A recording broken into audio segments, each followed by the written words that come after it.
জামাতের আমির কেন বলতেছে ফ্যাসিস্ট ফ্যাসিস্ট বলো না, ভালো লাগে না, কারণ আওয়ামী লীগের ভোট পাওয়ার জন্য। শুধু এনসিপি কে নিয়ে ফ্রেমিং করেন, কেন বিএনপি চাঁদাবাজি করে না? নাহিদ ইসলামকে যখন আমি উপদেষ্টা পরিষদে দেখেছি, আই ওয়াজ সো ডিসঅ্যাপয়েন্টেড। এটা তো আমার কাজ না, একটা মাস দেখাচ্ছেন আপনি দলের বড় তাদের ডিসেম্বর মাস আসলেই মাথা খারাপ হয়ে যায়। তাদের বুকের মধ্যে এখন চিনচিন ব্যথা করে।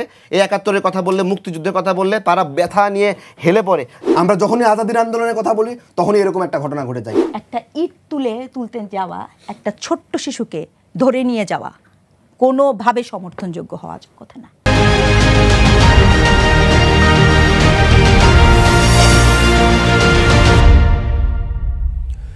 দর্শক স্বাগত কালের কণ্ঠে নিয়মিত অনুষ্ঠান কালের সংলাপে। আজ আমাদের সাথে আলোচনা এগিয়ে নিতে স্টুডিওতে উপস্থিত আছেন ডক্টর রেজনা করিম স্নিগ্ধা, অধ্যাপক নৃবিজ্ঞান বিভাগ, জাহাঙ্গীরনগর বিশ্ববিদ্যালয়, এবং আমাদের সঙ্গে আরও আছেন মোহাম্মদ তারেক রহমান, সাধারণ সম্পাদক, আম জনতার দল। আলোচনা এগিয়ে নিতে স্টুডিওতে উপস্থিত আছেন এনসিপির যুগ্ম মুখ্য সমন্বয়ক ডক্টর মোহাম্মদ আব্দুল আহাদ।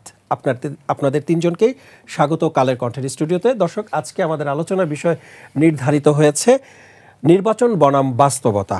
শুরুতেই আহাদ ভাই, আপনার কাছে একটু আসতে চাই। সংসদ নির্বাচনে মিত্রদের আসন ছাড়তে এখন হিসেবে বিএনপি জামাত। বিএনপি আগে 50 আসনের কথা বললে এখন প্রাথমিকভাবে মিত্র দলগুলোকে 13টি আসন নিশ্চিত করতে চাচ্ছে। আর জামায়াত বলছে, অতীতে বলেছিল যে 100 আসন দেয়া হবে মিত্রদের, এখন আবার বলছে যে আগের ঘোষণাটি আনুষ্ঠানিক নয়। তবে কি দুদলের ভিতরে কি আত্মবিশ্বাস বেড়ে গেছে যে মিত্রদের ছাড়াও তারা নির্বাচনে জয়লাভ করতে পারবেন? জি, ধন্যবাদ। আসলে দেখেন, দেশের যে গণঅভ্যুত্থান হয়েছে, গণঅভ্যুত্থানটা যে কারণে হয়েছে সেই বিষয়গুলো যদি আমরা খেয়াল করে দেখি, যে বাংলাদেশের সার্বভৌমত্বের রক্ষার জন্য যে সাম্য, মানবিক মর্যাদা এবং সামাজিক সুবিচার নিশ্চিত করার জন্য একটা গণতান্ত্রিক প্রক্রিয়ার মধ্যে দিয়ে যেতে হবে, এবং সেটার জন্য নির্বাচন অবশ্যই অনস্বীকার্য বলে আমরা মনে করি। তো এখানে নির্বাচন যেরকম জরুরি, সবগুলো দলের অংশগ্রহণ জরুরি। যারা জুলাই অভ্যুত্থানের পক্ষে আছেন সেই দলগুলো আসলে বিভিন্নভাবে নির্বাচনে অংশগ্রহণ করতে চাচ্ছেন। তো আমরা আসলে দেখছি যে নির্বাচনে আসন সমঝোতার যে এরকম কথাগুলো বলছেন, আবার পাশাপাশি আমরা খেয়াল করছি যে একক নির্বাচনের কথাও বিভিন্ন দলগুলো আলোচনা করছেন।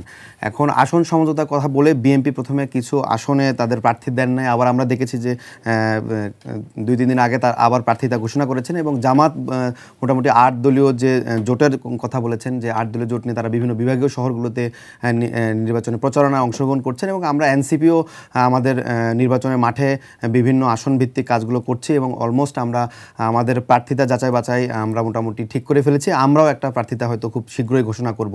তো মোটামুটি নির্বাচনী একটা আমেজ তৈরি হয়েছে। এর মধ্যে আমরা দেখতে পেয়েছি যে বিএনপির পক্ষ থেকে একটা সংবাদ সম্মেলনে একজন নেতা বলেছেন যে যদি অতি কোনো সংকট না হয় তাহলে নির্বাচনে সৃষ্টিতে কোনো বাধা নেই। তো আমরা এখানেও কনসার্ন যে আসলে সংকটটা কোথায়। এবং আমরা দেখেছি খুব রিসেন্ট টাইমে বেগম খালেদা জিয়া, তিনি শুধু বিএনপিরই চেয়ারপারসন নন, এর বাইরেও সে আসলে বিএনপির বাইরে বা তারেক রহমানের মা তার বাইরেও থেকে সে দেশের নেত্রী এবং স্বাধীনতা সার্বভৌমত্বের একটা অকাট্য ফেস বলে আমরা মনে করি। তার অসুস্থতা, তাকে বিদেশ নিয়ে যাওয়া বা তারেক রহমান দেশে ফিরে আসা, এই ইস্যুগুলো নিয়ে অনেক আসলে ধোঁয়াশা তৈরি হয়েছে। তো আমরা মনে করি যে নির্বাচন প্রক্রিয়ায় অংশগ্রহণ করে এবং সবগুলো দলের অংশগ্রহণের মাধ্যমে একটা সুন্দর ফেয়ার ইলেকশন, এবং জনগণ যাকে চাইবে সেই দল ক্ষমতায় পালাবদলের মাধ্যমে, যে দলগুলো বিরোধী দল থাকবে তারা তাদের মত প্রকাশের স্বাধীনতা, এবং আগে দেখেছি যে বিরোধী দলগুলোর যে দমন পীড়ন, তারা প্রত্যেকটা রাজনৈতিক দল ক্ষমতা আসার পরেই যে একটা ট্রেড সৃষ্টি হয় সেটাকেও আমরা অবশ্যই বিরোধিতা করছি। এবং আমরা চাইবো যে বিরোধী দলের যৌক্তিক সমস্যার আলোচনা এবং যৌক্তিকভাবে তাদের সমালোচনাগুলো করার মাধ্যমে একটা রাজনৈতিক দল ফ্যাসিস্ট হয়ে ওঠে না বলে আমরা মনে করি। তো আমরা চাইবো যে দলই বিরোধী দল তাকে তার বিরোধিতা করতে দেওয়ার একটা স্বাধীনতা এখানে আমরা দিতে হবে বলে আমরা মনে করি। জামাতের সঙ্গে এখনো সমঝোতার কোনো সুযোগ আছে কিনা? বা সমঝোতার সুযোগ বলতে আলোচনার টেবিলে আসলে বিভিন্ন আলোচনায় হচ্ছে, তবে এখনও কোনো কিছু অকাট্যভাবে আমরা দেখছি না। এবং আমরা এনসিপি মনে করি যে আমরা যে কোনোভাবে হোক ইলেকশনে যাব, এবং ইলেকশনে সমঝোতাটা আসলে ফাইনাল ডিসিশনটা শেষ পর্যন্ত হয়তোবা হবে। তবে আমরা মনে করি যে এই স্বাধীনতা সার্বভৌমত্ব রক্ষা ইলেকশনটা হবে, এবং আমরা জাতীয় সরকার হোক বা যে কোনো ফরম্যাটে হোক আমরা বাংলাদেশের সার্বভৌমত্ব রক্ষার জন্য পক্ষের যে শক্তিগুলো আছে সবার সাথে একসাথে কাজ করতে চাই। ধন্যবাদ আপনাকে। ডক্টর রেজনা করিম স্নিগ্ধা, আপনার কাছে একটু আসতে চাই। আহাদ ভাই যেটা বলছিলেন যে একটি সংকট তৈরি হয়েছে বিএনপি চেয়ারপারসন বেগম খালেদা জিয়া অসুস্থতা ঘিরে। বিএনপি চেয়ারপারসন খালেদা জিয়াকে উন্নত চিকিৎসার জন্য বিদেশে নেওয়ার কথা বলেছিল তার ব্যক্তিগত চিকিৎসক। বৃহস্পতিবার বলেছিল যে শুক্রবার মধ্যরাতে যে কোনো সময় তাকে নিয়ে যাওয়া হবে। এরপরে দেখলাম যে যে প্লেনে নেওয়া হবে সে প্লেন তখনও কাতার থেকে উড্ডয়ন করা হয়নি। এরপর বলা হয়েছে 7 তারিখ নেওয়া হবে, শনিবার প্লেনটি ঢাকায় এসে পৌঁছবে। এখন আবার বলা হচ্ছে যে 7 তারিখ নয়, সেটি 9 ডিসেম্বর হতে পারে। তো বারবার এই যে তারিখ পেছানো, এটা কি মানে এটাকে আপনি কিভাবে দেখছেন? এখানে কি শুধু তাদের বিএনপির কোনো সিদ্ধান্তের আছে, নাকি এখানে দেশি বিদেশি কোনো আছে শক্তি কাজ করছে যে তাকে নেওয়া যাবে না বা এখানে রাখতে হবে? আপনাকে ধন্যবাদ। সহালোচক যারা আছেন তাদেরকে শুভেচ্ছা। প্রথম কথা হচ্ছে কি, আমাদের তো অনেকগুলো হাইপোথিসিস আছে। আপনি যখন আমাকে প্রশ্নটা করেছেন, অনেক হাইপোথিসিস আছে, অনেক রিউমার আছে, কিন্তু ফ্যাক্ট হচ্ছে যে আমরা যেখানে আছি আমরা যতটুকু জানি সেটার উপর ভিত্তি করে আমাদের কথা বলতে হবে। তবে আমি আপনাকে একজন অবজারভেন্ট হিসেবে, যেহেতু আমি অ্যানথ্রোপোলজির শিক্ষক, 3টা হাইপোথিসিস দিতে পারি।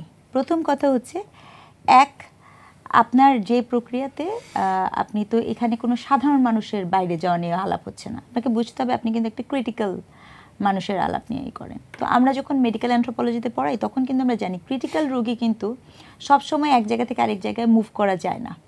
ক্রিটিক্যাল রোগীর স্ট্যাবিলিটির উপরে তার মুভমেন্টও কিন্তু নির্ভর করে, একদম মানে মেডিকেল গ্রাউন্ডের কথা, যে উনি কি ওই স্ট্যাবিলিটিটাই পেয়েছে কিনা। আবার আমরা দেখলাম গতকালকে যুগান্তরে সম্ভবত খবরটা দেখলাম যে উনার এন্ডোস্কোপির রিপোর্টে আসছে যে পাকস্থলী থেকে রক্তক্ষরণ হচ্ছিল, সেটি বন্ধ হয়েছে। এটা তো উন্নতির খবর। তো সেটা যদি হয়ে থাকে, এবং আপনি জানেন মানে এন্ডোস্কোপি যারা করেন এটা কিন্তু খুব কঠিন একটা পরীক্ষা, তো সেটাও যদি মানে হয়ে থাকলে পরে সেটাও কিন্তু একটা রিজন হতে পারে। আপনার কিছু কিছু পরীক্ষাই থাকে যেটা সুস্থ মানুষের জন্যই কিন্তু অনেক কঠিন। তো সেটা আমি ভাবছি যে সব কিছু ধরে নিয়ে ওনার যে ক্রিটিক্যাল কন্ডিশন, সেই কন্ডিশনে হয়তোবা উনি ওই পর্যায়ে নেই বা যেতে পারছেন না, এ কারণে দেরি হতে পারে।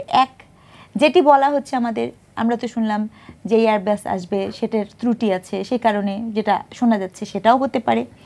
আবার আরেকটা জিনিসও হতে পারে, সেটি হচ্ছে যেটি আমাদের এখানে এখন এই মুহূর্তে নানাবিধ 1 2 3 4 মাইনাসের গল্প। এটা আসলে এখনের গল্প না, বহুকাল আগের গল্প। কিন্তু আমি আসলে সচেতনভাবে মনে করি এই 1 2 3 4 এর সাথে সম্ভবত বেগম খালেদা জিয়ার কোনো যুক্ততা নাই। কারণ বেগম খালেদা জিয়া ইভেনচুয়ালি যে পরিস্থিতির মধ্যে দিয়ে, সময়ের মধ্যে দিয়ে উনি গিয়েছেন, সেটি কিন্তু একটু ভিন্নতর। যেমন মনে করেন, এটা আমার জন্য এক অর্থে আশারও কারণ হলো, গত 1.5 বছরে বাংলাদেশ রাষ্ট্রে বাংলাদেশের নারীদের নিয়ে যে পরিমাণ হেনস্থা আমি দেখতে পাই, যে রাষ্ট্র ভীষণ রকমের প্যাট্রিয়ার্কাল, সেই রাষ্ট্রে যখন কোনো নারীকে আমাদের পুরুষ শাসিত সমাজ ব্যবস্থায় পুরুষ শাসকেরা সকলেই যখন একটা রাজনৈতিক মুরব্বী হিসেবে বিবেচনা করেন, এটা কিন্তু একটা বিশাল বড় অর্জন। বাংলাদেশ রাষ্ট্রে কিন্তু, বাংলাদেশ স্বাধীন হওয়ার পরে বাংলাদেশের রাষ্ট্রে কিন্তু যেমন কোনো নারী মুরব্বী, রাজনৈতিক মুরব্বী চরিত্র তৈরি হয়নি। এটি কিন্তু একটা অদ্ভুতভাবে অর্জন, মানে সেটা সময়ের কারণে হোক আর যে কোনো কারণেই হোক, এটা একটা বিশাল বড় প্রাপ্তি। কারণ রাষ্ট্র হিসেবে, আমি একজন নারী হিসেবেও বলেছি আমরা যে বিভিন্ন মানুষ, আপনি চিন্তা করেন একটা রাষ্ট্রে এই বেগম খালেদা জিয়া, তার একজন নারী নেতৃত্ব এর আগেও তো ছিল। না, নারী নেতৃত্ব আপনি যে এর আগে ছিল, আমি কিন্তু সেটা বলিনি। আপনার কথাতে আমি আপনাকে ধরছি। 1991-এ বেগম খালেদা জিয়া কিন্তু প্রথম প্রধানমন্ত্রী, বাংলাদেশের প্রথম নারী প্রধানমন্ত্রী, তাই না? আপনি এখন তার আগে ছিল, সেটা তো প্রশ্নটা হলো না। পরে আরও ছিল, কিন্তু প্রশ্ন হচ্ছে এই যে পুরুষ শাসিত সমাজ ব্যবস্থা, সেই সমাজ ব্যবস্থায় একজন নারী এখনও সমাজ কল্যাণ মন্ত্রণালয় থেকে বিধবা ভাতা পান। হ্যাঁ, তো ওই যে ওনার 2 শিশু, ওনার হাজব্যান্ড মারা যাওয়া, একজন খুব সাধারণ মানুষ যার এত পড়াশোনা ডিগ্রি নাই, সেই জায়গা থেকে এই জায়গায় আসা, that is really very different. এটা কিন্তু আসলে চিন্তা করা যায় না।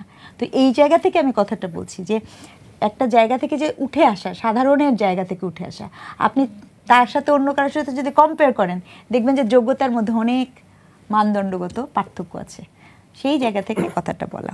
তো সেই জন্য আমার কাছে মনে হয় যে আপনার বেগম খালেদা জিয়াকে নিয়ে আসলে উনাকে দিয়ে আমি আসলে এই গল্পটা বলতে চাই না। তবে একটা খুব গুরুত্বপূর্ণ বিষয় হচ্ছে যে এই ইস্যুতে যে রাজনৈতিক শূন্যতা, এবং যে রাজনৈতিক কূটকৌশল এবং চালাচালি হচ্ছে, এই চালাচালিতে আসলে কে জিতে সেটা হচ্ছে খুব গুরুত্বপূর্ণ। কারণ এখানে অনেক পক্ষর কূটকৌশল আছে। আমি খুবই অবাক হয়েছি, বেগম খালেদা জিয়া অসুস্থ, বেগম খালেদা জিয়া অসুস্থতা নিয়ে আপনার দেখা গেল কোনো সুনির্দিষ্ট একটি দলের একজন বলে বসলো যে সম্ভবত ব্যারিস্টার শিশির মনির, উনি বললেন উনি যদি ওনার জায়গায় থাকতেন তাহলে কি করতেন, যখন তারেক রহমান একটা স্ট্যাটাস দিলেন।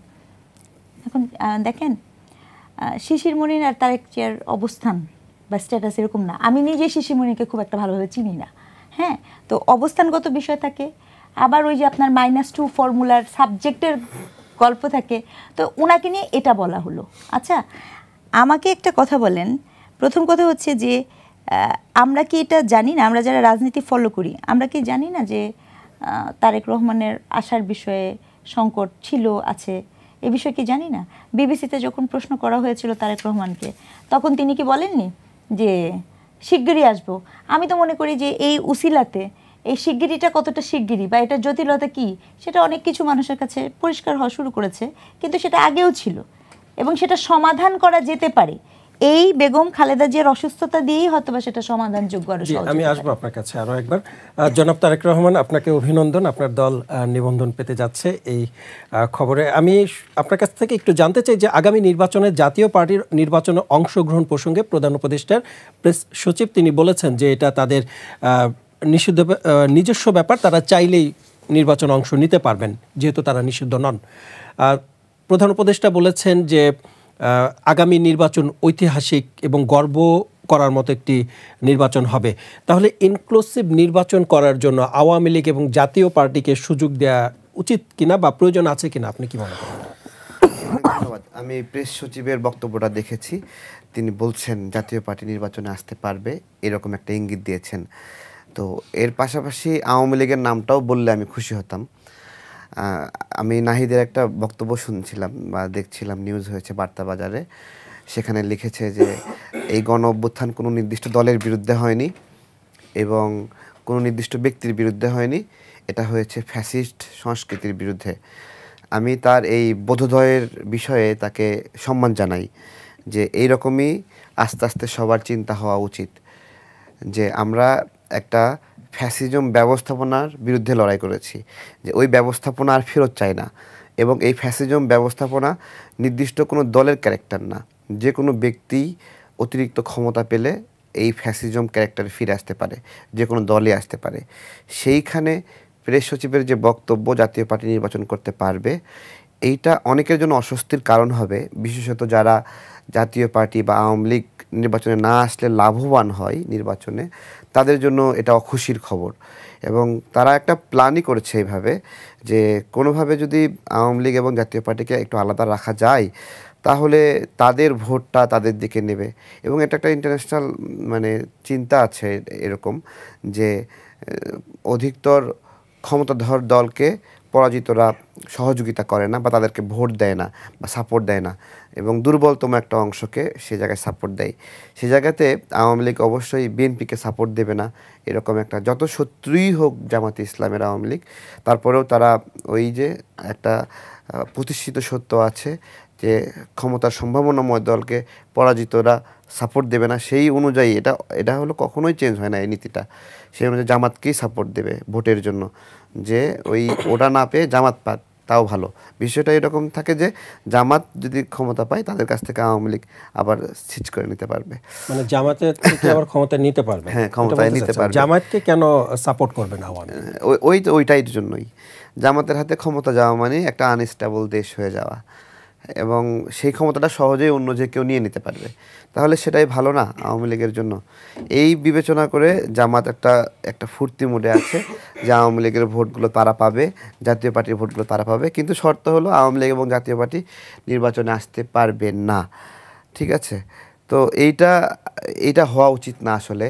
বেসিক্যালি আমরা তো রাজনীতি করি, আমাদের দলের স্বার্থ আছে, আমরা চাইবো আমাদের ভালো, এনসিপি চাইবে এনসিপির ভালো, জামাত চাইবে জামাতের ভালো, বিএনপির ভালো চাইবে। এই ভালো চাওয়া চাইটা আসলে দেশের চাওয়া না। জনগণের চাওয়া না। কিন্তু সুন্দর করে বলে জনগণ চাচ্ছে আওয়ামী লীগ ভোটে না আসুক, জনগণ চাচ্ছে জাতীয় পার্টি ভোটে না আসুক, জনগণ কোন মানদণ্ডের ভিত্তিতে, কোন সমীক্ষার ভিত্তিতে এই রায় দিছে যে তারা আওয়ামী লীগকে ভোটে যাচ্ছে না। তাহলে এই জনগণের মধ্যে তো আওয়ামী লীগেরও একটা অংশ আছে। আপনি কি সেই অংশ বাদ দিয়ে জনগণের মানদণ্ড নির্ধারণ করছেন? সেই জনগণকে আপনি ভোটের মাঠে যাচ্ছেন, তারা ভোট দেবে আপনাকে, কিন্তু তারা যেটাতে ভোট দিতে চায় সেই মার্কাটা আপনি রাখতে চান না। এটাই একটা বিষয় হলো যে সুবিধার জন্য সবাই গণতন্ত্রের কথা বলছে, কিন্তু যখন নিজের স্বার্থটা আসছে তখন সেই গণতন্ত্রের বুলিটাই তারা পাল্টায় ফেলে একটা ভিন্ন রূপে আসছে। অর্থাৎ যে ফ্যাসিজমের বিরুদ্ধে লড়াই করছে তারা নিজেরাই আবার ফ্যাসিজম মানে ইস্টাবলিশ করার চেষ্টা করছে। যেমন শেখ হাসিনা যে তত্ত্বাবধায়ক সরকারের মাধ্যমে ক্ষমতায় আসলো, এটাকে যদি একটা সেতু বলি বা ব্রিজ বলি, তাহলে শেখ হাসিনা এই ব্রিজটাই আগে ক্ষমতায় আসার পরে ভেঙে দিল। তত্ত্বাবধায়ক সরকার আর চাই না আমরা, এইভাবে ভেঙে দিল আদালতের মাধ্যমে, এবং আর কে তত্ত্বাবধায়ক সরকারের সুবিধা পাইল না। ঠিক একইভাবে আবার শেখ হাসিনাকে ক্ষমতা থেকে সরিয়ে দিয়ে তাদের একটা অংশ বলতেছে যে তাদের সুবিধার জন্য, তাদের সুবিধা ছাড়া আর কোনো জনগণের স্বার্থ নাই, এখানে কোনো স্বার্থই নাই, এবং ভুয়া রিপোর্ট করাচ্ছে। RIR না কি একটা রিপোর্ট করছে 69% জনগণ হলো উন্নতিতে মানে সরকারকে সাপোর্ট। একটা তারেকের সাথে একটু অ্যাড করি, এই IRI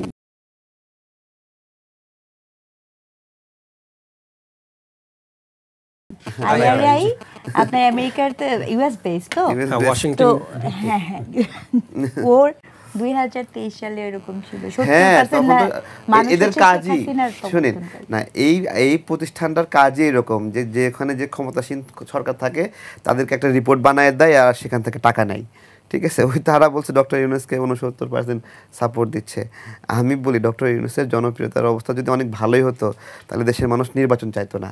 ওই যে শুরুতে বলছিল 5 বছর 10 বছর বলছিল, এখন কেউ বলে, এখন কোনো পাগলও বলবে না 10 বছর ক্ষমতায় চায়। মানুষ হাফ ছেড়ে বাঁচতে যাচ্ছে। আন্তর্জাতিকভাবে ব্যবসার একটা রুলস আছে, এই ব্যবসাটার রুলসটা 5 ইয়ার সাইকেলে আপনার হলো 5 বছর ব্যবসা করবে, এরপরে ব্যবসাটাকে স্থগিত রাখবে, আবার দেবে। কিন্তু এই ব্যবসায়ীরা আন্তর্জাতিক পর্যায়ে বা দেশীয় পর্যায়ে বিনিয়োগ, তারা কোনোভাবেই এইরকম আনস্টেবল জায়গায় বিনিয়োগ করবে না যে ব্যবসার লাইফ সাইকেল 2 ইয়ার হবে, 1 ইয়ার হবে, 3 ইয়ার হবে, তাই না। তারা 5 বছর পূর্ণ তারা ঝুঁকি নিয়ে একটা নেগোশিয়েট করবে ওই সময় ক্ষমতাসীন দলের সঙ্গে, ক্ষমতাসীন দলের নেতৃবৃন্দের সঙ্গে, এবং এটাকে তাদের ব্যবসাকে তারা সোশ্যালাইজ করবে যে এই স্ট্যাবিলিটির আমাকে গ্যারান্টি দাও, আমি এখানে 100 কোটি টাকা, 200 কোটি টাকা, 1000 কোটি টাকা বিনিয়োগ করতে চাবো। সেই স্টেবল না হওয়া অবস্থায় ডক্টর ইউনূসকে বিশ্বাস করতেছে না ব্যবসার জন্য, ব্যবসায়ীরা বিশ্বাস করে না, ঠিক আছে, সমাজ বিশ্বাস করছে না, কিন্তু রিপোর্ট দিয়ে দিয়েছে 69% অবস্থা। এই মুহূর্তে ডক্টর ইউনূসের জনপ্রিয়তা শেখ হাসিনার চেয়েও খারাপ। ঠিক আছে, ধন্যবাদ আপনাকে। জনাব আহাদ, আপনার কাছে একটু আসতে চাই, নির্বাচন ইনক্লুসিভ করার জন্য জাতীয় পার্টির সাথে আওয়ামী লীগের সুযোগ দেওয়ার প্রয়োজন আছে কিনা? জি ধন্যবাদ। আমি প্রথমে আমার সহ আলোচক তারেক রহমান ভাইকে প্রশ্ন করতে চাই যে যখন এর আগেও নির্বাচন হয়েছিল 8 সাল থেকে আমরা 24 সাল পর্যন্ত দেখেছি অনেকগুলো ডামি নির্বাচন হয়েছিল, এই ডামি নির্বাচনে যখন বিএনপি এবং জামাত নির্বাচন বয়কট করেছে তখন আসলে আপনারা কোথায় ছিলেন এবং আপনারা কোনো কথা বলেছেন কিনা? আপনারা দেখেন তখন কি আপনি আলোচনার মধ্যে কথা বলেন প্লিজ, আপনার এই কার্টেসিটা মেইনটেইন করা উচিত। একজন আলোচক যখন কথা বলেন তখন আমি আপনার প্রশ্নে আসবো, আমি আলোচনা শেষ করি এরপর আপনি কথা বলবেন, এটা মিনিমাম কার্টেসি, আপনার এই কার্টেসিটা মেইনটেইন করা উচিত। আপনি সব সময় আলোচনার মধ্যে কথা বলেন, এটা আপনি আমাকে প্রশ্ন করছেন, আপনি আলোচনার মধ্যে কথা বলবেন, আমার কথা শেষ হওয়ার পরে আমাকে একটা প্রশ্ন করলেন এখনি, না ঠিক আছে, আমার প্রশ্ন শেষ হওয়ার পরে আলোচনা সেটাই বললাম, এরপর আপনি কথা বলবেন। আওয়ামী লীগের সময় বাতাসে বাসছিলাম, ঠিক আছে, আমি আলোচনা শেষ করি, আপনি একটা পয়েন্ট নোট করেন, আপনি পয়েন্ট আকারে নোট করেন। আমার জনাব আব্দুল আহাদ, আমি আপনার বক্তব্যটা শুনতে ঠিক আছে, আমি বলছিলাম যে যখন বিএনপি এবং জামাত নির্বাচন বয়কট করে তখন এই নির্বাচনকে লেজিটিমেসি দেওয়ার জন্য জাতীয় পার্টি এসে আবির্ভাব হয়, এবং আমরা দেখেছি সংসদে তখন রওশন ইরশাদ বলতো, মাননীয় স্পিকার আপনি আমাকে বলে দেন আমি কি বিরোধী দল নাকি সরকারি দল। হাস্যকর একটা ব্যাপার। এই জাতীয় পার্টি কিন্তু এই 17 বছরে যত গুম খুন হয়েছে, যত আয়নাঘরে গিয়েছে, বিডিআর বিদ্রোহের যে ইনভলভমেন্ট ছিল, আমরা দেখেছি যে আমাদের সচেতন নাগরিকরা, মিডিয়া কর্মীরা কথা বলতে পারে নাই, এই প্রত্যেকটা অপরাধের লেজিটিমেসি কিন্তু এই জাতীয় পার্টি দিয়েছে। আমরা বলতে চাই যে যখন বিরোধী দল নির্বাচন বয়কট করে, বিরোধী পক্ষগুলো নির্বাচন বয়কট করে, তখন আসলে ইনক্লুসিভ নির্বাচনের প্রশ্ন আসে কিনা, এখন কেন আসছে? আবারও বলি যে উনি বলেছেন যে জনগণ কোথায় বলছে যে আওয়ামী লীগ আসলে তাদের কার্যক্রম চালাতে পারবে না। জনগণের ম্যান্ডেটটা কি? জনগণের ম্যান্ডেট তো আপনি 5 তারিখে দেখেছেন, জুলাই আগস্ট মাসে যে আন্দোলন হয়েছে, এখানে 2000 শহীদ হয়েছে। আপনি এই 2000 শহীদের বিচার না করে কিভাবে আওয়ামী লীগকে এখন নির্বাচনে অংশগ্রহণ করান? এবং আমরা দেখেছি যে গত কিছুদিন আগে, সপ্তাহখানেক আগে আমরা দেখেছি বিডিআর বিদ্রোহের যে কমিশন রিপোর্ট দিয়েছে মেজর জেনারেল ফজলুল হক স্যারের, যে এখানে দেখেছে আমরা সেনাবাহিনীর প্রধান জাতিসংঘ থেকে বলা হয়েছিল 1400। জি, আমরা জাতিসংঘ থেকে দেখেছি, কিন্তু আমরা এটাও দেখেছি যে রায়ের বাজার বদ্ধভূমিতে কতজন লাশ আছে এটা কিন্তু এখনও কাউন্ট হয় নাই। আমি যেহেতু মেডিকেল সায়েন্স, আমি ডক্টর, আমি টিমের সাথে ইন্টিমেটলি ঢাকা মেডিকেল কাজ করেছি, ওটাকে পুনরায় লাশগুলো উত্তোলন করে আবার কাউন্ট করার জন্য অনেকবার প্রসিডিউরে আমরা কথা বলেছি, আইজিপি মহোদয়ের সাথে দেখা করেছি, স্বরাষ্ট্র উপদেষ্টার সাথে দেখা করেছি, কিন্তু নতুন করে লাশগুলো তুলে আসলে একটা প্রসিডিউর এবং একটা আবেগের বিষয় আছে, অনেকে রাজি হয় নাই, এই কারণে তুলতে পারে নাই। আমি আসলে রায়ের বাজার বদ্ধভূমিতে কতজন লাশ আছে এটা গুণে আমি 1400 বলবো, এটা কিন্তু আরও বেশি হতে পারে।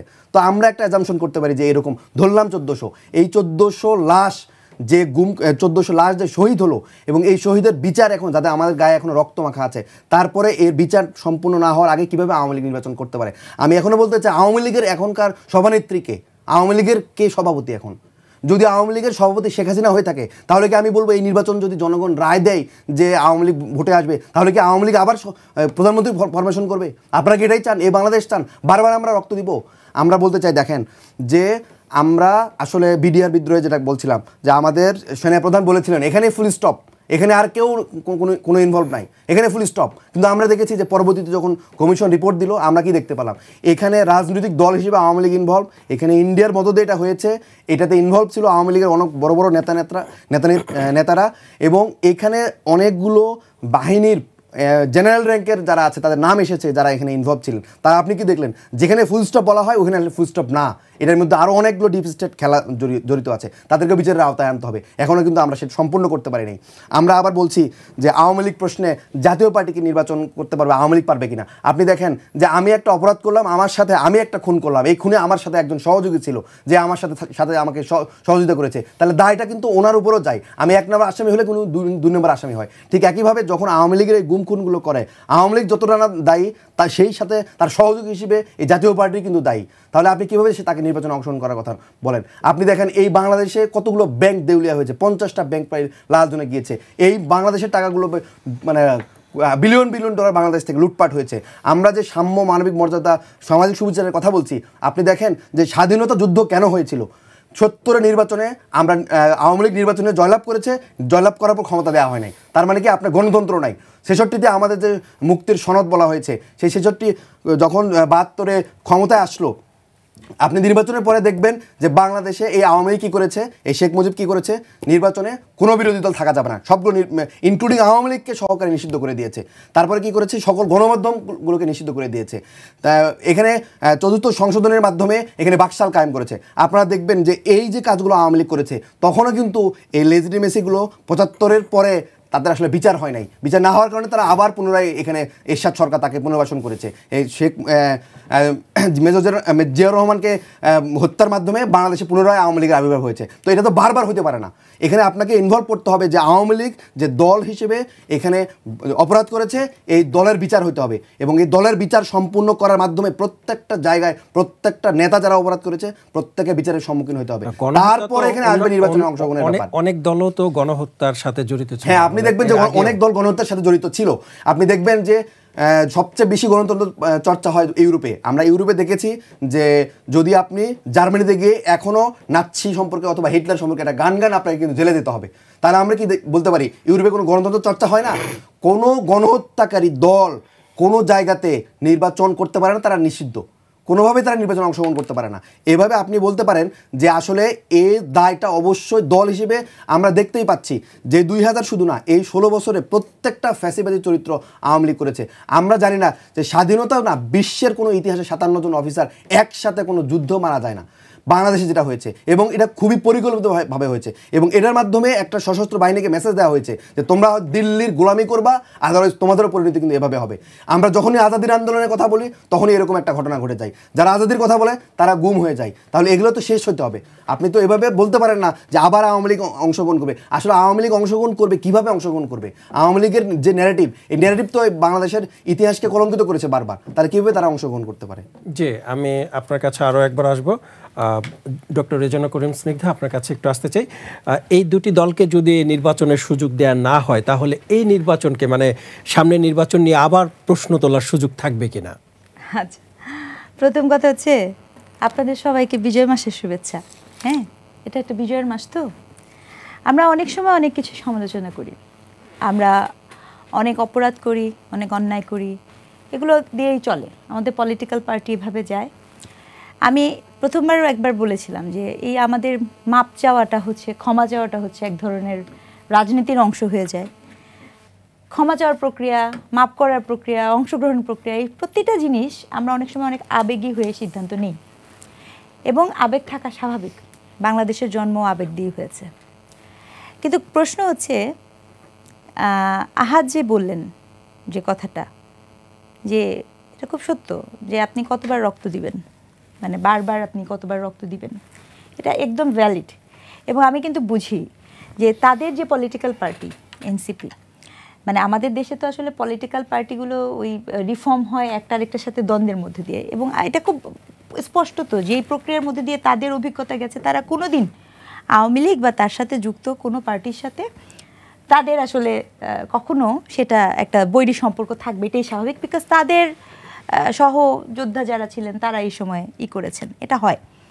কিন্তু রাজনীতি আবার এমন নিম্নমানের জিনিস, হ্যাঁ, যেমন মনে করেন আপনি যে বললেন না ৭১-এর সময় যে আপনার যাদের বিরুদ্ধে আওয়ামী লীগ যুদ্ধ করেছিল ওই সময়, এই যে তারেককে মনে হয় বললেন, বা আপনি যদি আমাদের এই যে ইলেকশনগুলো দেখেন, এই যে সদ্য জাকসু এসব ইলেকশন যদি দেখেন, এটাও বলা হয় যে সেখানে আবার আওয়ামী লীগ তাদের সাথে মিলে ইলেকশন করেন, বা তারেক যে বললেন যে ইলেকশন করবে কিন্তু ভোটে আসবে হচ্ছে, এটা এরকম একটা হাইপোথিসিসও কিন্তু আছে। তাহলে রাজনীতি আসলে কি? রাজনীতির আসলে কি আদর্শ এই অঞ্চলে কখনো তৈরি হয়েছে কিনা, মতাদর্শের রাজনীতি আসলে কি আমরা কখনো তৈরি করতে পেরেছি কিনা? ৭১-কে ২৪ দিয়ে রিপ্লেস করাটা যে কত বড় মতাদর্শিক একটা দৈন্যতা, এটা তো কোনো হতেই পারে না, এটা তো অসম্ভব। কারণ আপনি একটা হচ্ছে আমার জন্ম, আরেকটা হচ্ছে আমার যুদ্ধ, জন্ম আর যুদ্ধের মানে গল্পটা তো এরকম একসাথে হতে পারে না। এখন আপনি বলছেন আওয়ামী লীগ ইলেকশন করবে কিনা, জাতীয় পার্টি ইলেকশন করবে কিনা, আমি কিন্তু প্রথমেই বলেছি ওনাদের এটা বলারই কথা, আমি কিন্তু ওনাদের পজিশনটাকে রেসপেক্ট করি। কিন্তু আমি একজন শিক্ষক হিসেবে একটা কথা বলি, আপনি যেই প্রক্রিয়ার মধ্যে দিয়ে এই জার্নিটা করছেন, সেই প্রক্রিয়ার মধ্য দিয়ে এর কনসিকুয়েন্সেস হিস্টোরিক্যালি কোনো জায়গাতে কোনো সুবিধা ভোগ করার সুযোগ দেখায় না। কেন দেখায় না আমি আপনাকে দেখাই। যদি আপনি এরকম একটা ইলেকশন করেন, যে ইলেকশনটা এরকম হয় যে আপনি ২-৩টা পার্টিকে এরকম এক্সক্লুড করবেন, ব্যান করবেন, অলরেডি অ্যামনেস্টি ইন্টারন্যাশনাল থেকে শুরু করে বিভিন্ন ইন্টারন্যাশনাল অর্গানাইজেশনগুলো বলা শুরু করেছে যে আপনি এটা করতে পারেন না। এটা কিন্তু বাইরের চাপ, বহির্বিশ্বের চাপ, কারণ আমরা তো একটা স্টেটকে তো আপনাকে অন্য স্টেটের সাথে প্যারালালি চলতে হবে। আচ্ছা, তাহলে এইটার সমস্যার সমাধান কিন্তু বের করার কোনো ইনিশিয়েটিভ আমি দেখি না, ১। ২, আপনি যদি দেখেন ভোটের ইতিহাসে যদি দেখেন, কোন এক অদ্ভুত কারণে ১৯৯০ সাল থেকে আপনি যদি ভোটের রেশিও দেখেন, ১৯৯০ সালে বিএনপির ভোট পেয়েছিল হচ্ছে ৩৩%, ৩৬%, আওয়ামী লীগের ভোট ছিল 33%, 33, 91। 96-তে বিএনপির ভোট ছিল আপনার 30%, আওয়ামী লীগের ভোট হয়ে যায় আপনার 38%, ঠিক আছে। 2001 সালে বিএনপির ভোট হয় আপনার, মজার ব্যাপার, বিএনপির কিন্তু জিতে ইলেকশনে, কিন্তু ভোটের রেশিওতে 2001-এ আওয়ামী লীগের ভোট ছিল অ্যাকচুয়ালি 40%, আর বিএনপির ভোট ছিল এগেইন 38%-র কাছাকাছি, ধারের কাছে। আওয়ামী লীগের ভোটটা কিন্তু অনেক বেশি ছিল, বুঝছেন। এখন এই যে 40% লোক, আপনি এরপরের নির্বাচন, আমি এরপরে যে আসছে 2008, তখন হচ্ছে এককভাবে সে বিশাল সংখ্যাগরিষ্ঠ ভোট নিয়ে আসছে। প্রশ্ন হচ্ছে আওয়ামী লীগ দল বাদ, জাতীয় পার্টি বাদ, এখন আওয়ামী লীগের এই যে কন্টিনিউয়াসলি আপনার ভোটের যে লোকগুলা, এরা তো মানুষ, এরা তো বাংলাদেশের জনগণ। তার মানে এই ডাটা তো আপনাকে বলতেছে যে 40% সবচেয়ে দুঃসময় হোক, খারাপ সময়, যে সময় হোক, আচ্ছা 40 থেকে আপনি আরও কমান, 30% লোক, একটা দেশের মোট জনগণ বা ভোটারের 30% লোক আপনার তো এই দলের সমর্থনকারী। তাহলে এই মানুষগুলার ভোটাধিকার যে কোনো একটা সাপ্লিমেন্টারি ওয়েতে প্রয়োগ হবে, সেরকম কোনো দল, সেরকম কোনো সুযোগ আসলে তৈরি হয়েছে কিনা, এটা একটা প্রশ্ন। একটা প্রশ্ন বলেছি এক্সটার্নাল ফোর্সের চাপ।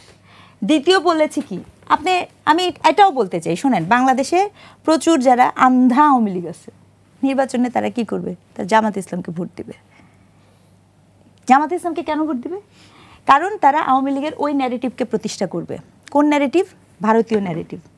কি সেটা? সেটা হচ্ছে দেশ হচ্ছে ইসলামিক হয়ে উঠছে, তাতে করে তারা ওভাবে সার্ভ করবে। যারা আওয়ামী লীগের একটু শিক্ষিত, দেশকে ভালোবাসেন, বোঝেন, তারা এই কাজটা করবেন না। তারা হয়তো বা কেউ এনসিপি কেউ দিতে পারেন, কেউ বিএনপি কেউ দিতে পারেন, যেতে পারে ভোট। কেন? আপনার এদের প্রত্যেকের ভোটের টার্গেট গ্রুপ কিন্তু এরা কিন্তু গুরুত্বপূর্ণ টার্গেট গ্রুপ, কারণ একটা রাষ্ট্রে 30% ভোট আপনি করতে পারেন না। এখন প্রশ্ন হচ্ছে, আপনি যদি এখন এদেরকে এইভাবে বাদ দেন, এটা শুনতে খারাপ লাগবে, কিন্তু বাস্তবতা হচ্ছে এখানে যে আপনি যদি এটার কোনো বিকল্প ব্যবস্থাও না তৈরি করতে পারেন, এই যে নির্বাচন তো আসলে হবেই না, হবে হচ্ছে জাতীয় সরকার, 1, আর 2, এটি 2000 কত জানো, 2000 ওই যে সুজাতা সিং আসলো 2011 নাকি 13, 2013, 2018 এবং 2024-এর একটা পুনরাবৃত্তি ঘটবে। তাহলে তখন এই যে 2024-এর যদি পুনরাবৃত্তি ঘটে, তাহলে সেটা কিভাবে ইতিহাসের সর্বশ্রেষ্ঠ নির্বাচন হবে? ফুটবলের মাঠে ব্রাজিল আর্জেন্টিনার খেলাও খেলা, ফুটবলের মাঠে ব্রাজিল পর্তুগালের খেলাও খেলা। কিন্তু প্রধান উপদেষ্টা তো বলছে গর্ব করার মতো নির্বাচন হবে আগামী নির্বাচন। প্রধান উপদেষ্টা যখন বলেছেন, এটা ওনার বলার কথা উনি বলছেন। আমি এখানে এই স্টেটমেন্টটাকে প্রধান উপদেষ্টার একটা ওই যে মানে ওনার এটা বলা প্রয়োজন, উনি এই জন্য এটা বলেছেন। জি, একটু যোগ করতে চাই। আপনাকেও বিজয় মাসের শুভেচ্ছা। আপনি যেহেতু আমাদেরকে শুভেচ্ছা জানালেন, কালের কণ্ঠ পক্ষ থেকে আপনাকে শুভেচ্ছা। একটু জানতে চাই যে অতীত আমলে আমরা দেখেছি যে বিজয়ের মাস আসলেই বিভিন্ন নানা আয়োজন দেখা যেত, কিন্তু এখন গত বছর থেকে এখন পর্যন্ত ওই রকম দেখা যাচ্ছে না। এর কারণটা কি হতে পারে বা কি মনে করেন আপনি, কেন হচ্ছে না? এখনই বলবো? অনেক, আমি তো অনেক একটু আপনার কাছ থেকে জানতে চাই একটু কেন হচ্ছে না। এটাই তো আমি কি বললাম যে আমাদের 24-এর পরে আমার অনেক ভাবনা ছিল যে দেশটা মানে সত্যি কোনো নতুন চিন্তা আসবে, প্রতিহিংসার চর্চা বন্ধ হবে, কিন্তু সেটা হয়নি। এটা হচ্ছে বাংলাদেশের একটা সবচেয়ে বেদনাদায়ক একটা ইতিহাস হয়ে থাকবে, আপনি লিখে রাখেন। কারণ পৃথিবীতে খুব কম রাষ্ট্র এত অসম্ভব সুবর্ণ সুযোগ পায়, এবং যে সুবর্ণ সুযোগটা আমাদের তরুণরা, আমরা সবাই মিলে, শুধু তরুণদের কথা বলবো না, সবাই মিলে এটা তৈরি করেছিলাম, কিন্তু আমরা ফেলিউর হয়েছি। কারণ আপনি ভাবা যায়, আপনি বিজয় দিবসকে বলছেন, বিজয় দিবসে কুচকাওয়াজ করবেন না, নাই করতে পারেন, সমস্যা নাই। বিজয় দিবসকে আপনি প্রশ্নবিদ্ধ করতে পারেন। বিসিএস পরীক্ষার প্রশ্ন আসে কি মুক্তিযুদ্ধ হচ্ছে প্রতিরোধ যুদ্ধ। তারপরে আমি ডাকসুর মুক্তিযুদ্ধ বিষয়ক সম্পাদককে বলতে শুনি, তিনি বলেন, উনি ওনার পোস্টটা ছেড়ে দিলেই পারেন, তিনি বলেন সহস্র। এই যে গল্প, এবং নামতে নামতে কখনো এসে আমার সংখ্যার রাজনীতি দিয়ে কি হয়। আচ্ছা, যদি 1400 না মরে, যদি 1400 মানুষ না মরে 400 মানুষ মরতো, তাহলে কি 24 হতো না? তাহলে কি সেই আন্দোলন বৃথা হয়ে যেত? গল্পটা তো এরকম হওয়ার কথা না। তাহলে যেই মুক্তিযুদ্ধের কথা বলছেন সংখ্যা দিয়ে, এই যে 24-এর পরে যে আমার জাতীয় সঙ্গীত নিয়ে কথা আসতে পারে, 24-এর পরে যে আমার স্বাধীনতা নিয়ে কথা আসতে পারে, আমার বাংলাদেশের সার্বভৌমত্ব নিয়ে কথা আসতে পারে, আমার বিজয় দিবস নিয়ে কথা আসতে পারে, আমার ভাষা নিয়ে কথা আসতে পারে, আমার অস্তিত্ব নিয়ে কথা আসতে পারে, এটা তো আমি কল্পনাই করি নাই। বিজয়ের মাস মানে হচ্ছে বাংলাদেশের জন্মের মাস। এখন যদি কোনো দলের ডিসেম্বর মাস আসলেই মাথা খারাপ হয়ে যায়, এবং কখনো সে ওখানে যে একটা কথা বলে আর ওখানে যে আরেকটা কথা বলে, সেটা সেই দলের রক্তের সমস্যা, আমাদের সমস্যা না। ধন্যবাদ আপনাকে জনাব তারেক। আমি আপনার কাছে একটু আসতে চাই যে বিজয় মাসের উদযাপন থেকে আমরা ধীরে ধীরে সরে যাচ্ছি কেন, এটা কেন হচ্ছে এরকম? আমি সেই প্রশ্নের উত্তর দিচ্ছি। আমার ভাই প্রশ্ন করেছিল গণ অভ্যুত্থানের আগে 15 বছর বা এই সময়টাতে আমরা কোথায় ছিলাম। আমি এখানে গণ অভ্যুত্থানের আগে আওয়ামী লীগের ফ্যাসিজমের বিরুদ্ধে 1500 ছবি দেখাতে পারবো, ভিডিও দেখাতে পারবো। আমি আহত সাহেবকে জিজ্ঞাসা করছি, আপনি এই গণ অভ্যুত্থানের 2টা-5টা ছবি দেখান যে আপনি কোথায় ছিলেন। আচ্ছা, আমি নিউরোসার্জন, আমি ঢাকা মেডিকেল কলেজে 100-র কাছাকাছি অপারেশন করেছি এই গণঅভ্যুত্থানের সময় এবং মাঠেও ছিলাম। আমি আপনাকে ছবি দেখাতে পারবো, আমার কাছে আছে, আপনি টকশো করে আমার ছবি দেখাই নিন এখন। এবং হ্যাঁ আমি দেখাচ্ছি, দেখান। হ্যাঁ আমি দেখাচ্ছি।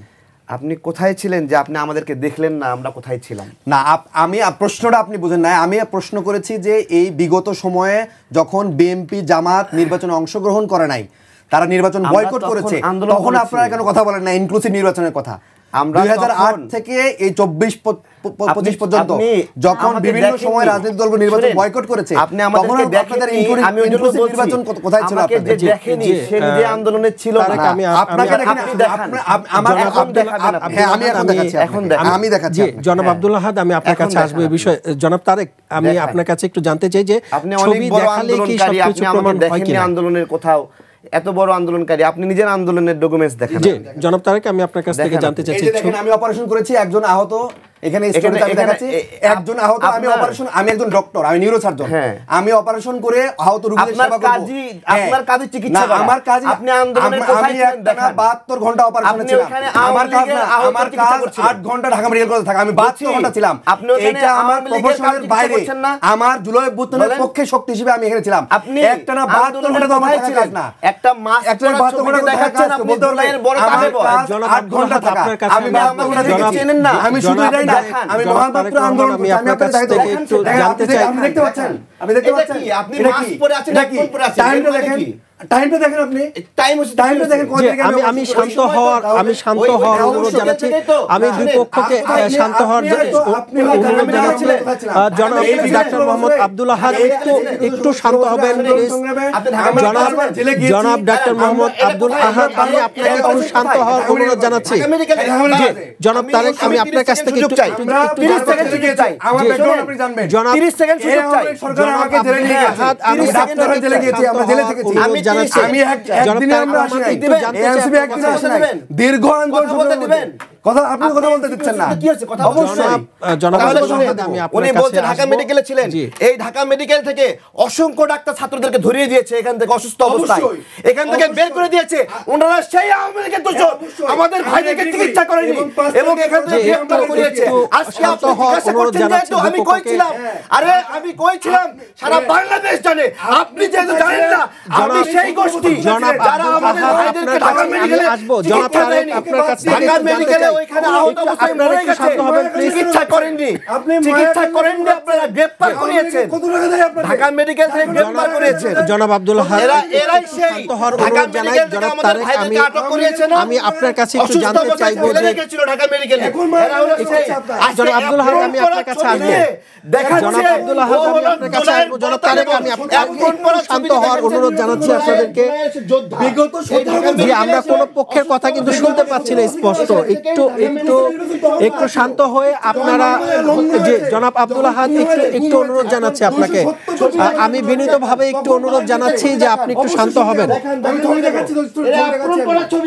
ঢাকা মেডিকেলের ডাক্তাররা চিকিৎসা দেয়নি, ঢাকা মেডিকেলের ডাক্তাররা চিকিৎসা দেয়নি, শিক্ষার্থীদেরকে ধরিয়ে দিয়েছে। আপনারা ধরিয়ে দিয়েছেন। আমি আসবো। জি জনাব আব্দুল আহাদ, আমি আসবো।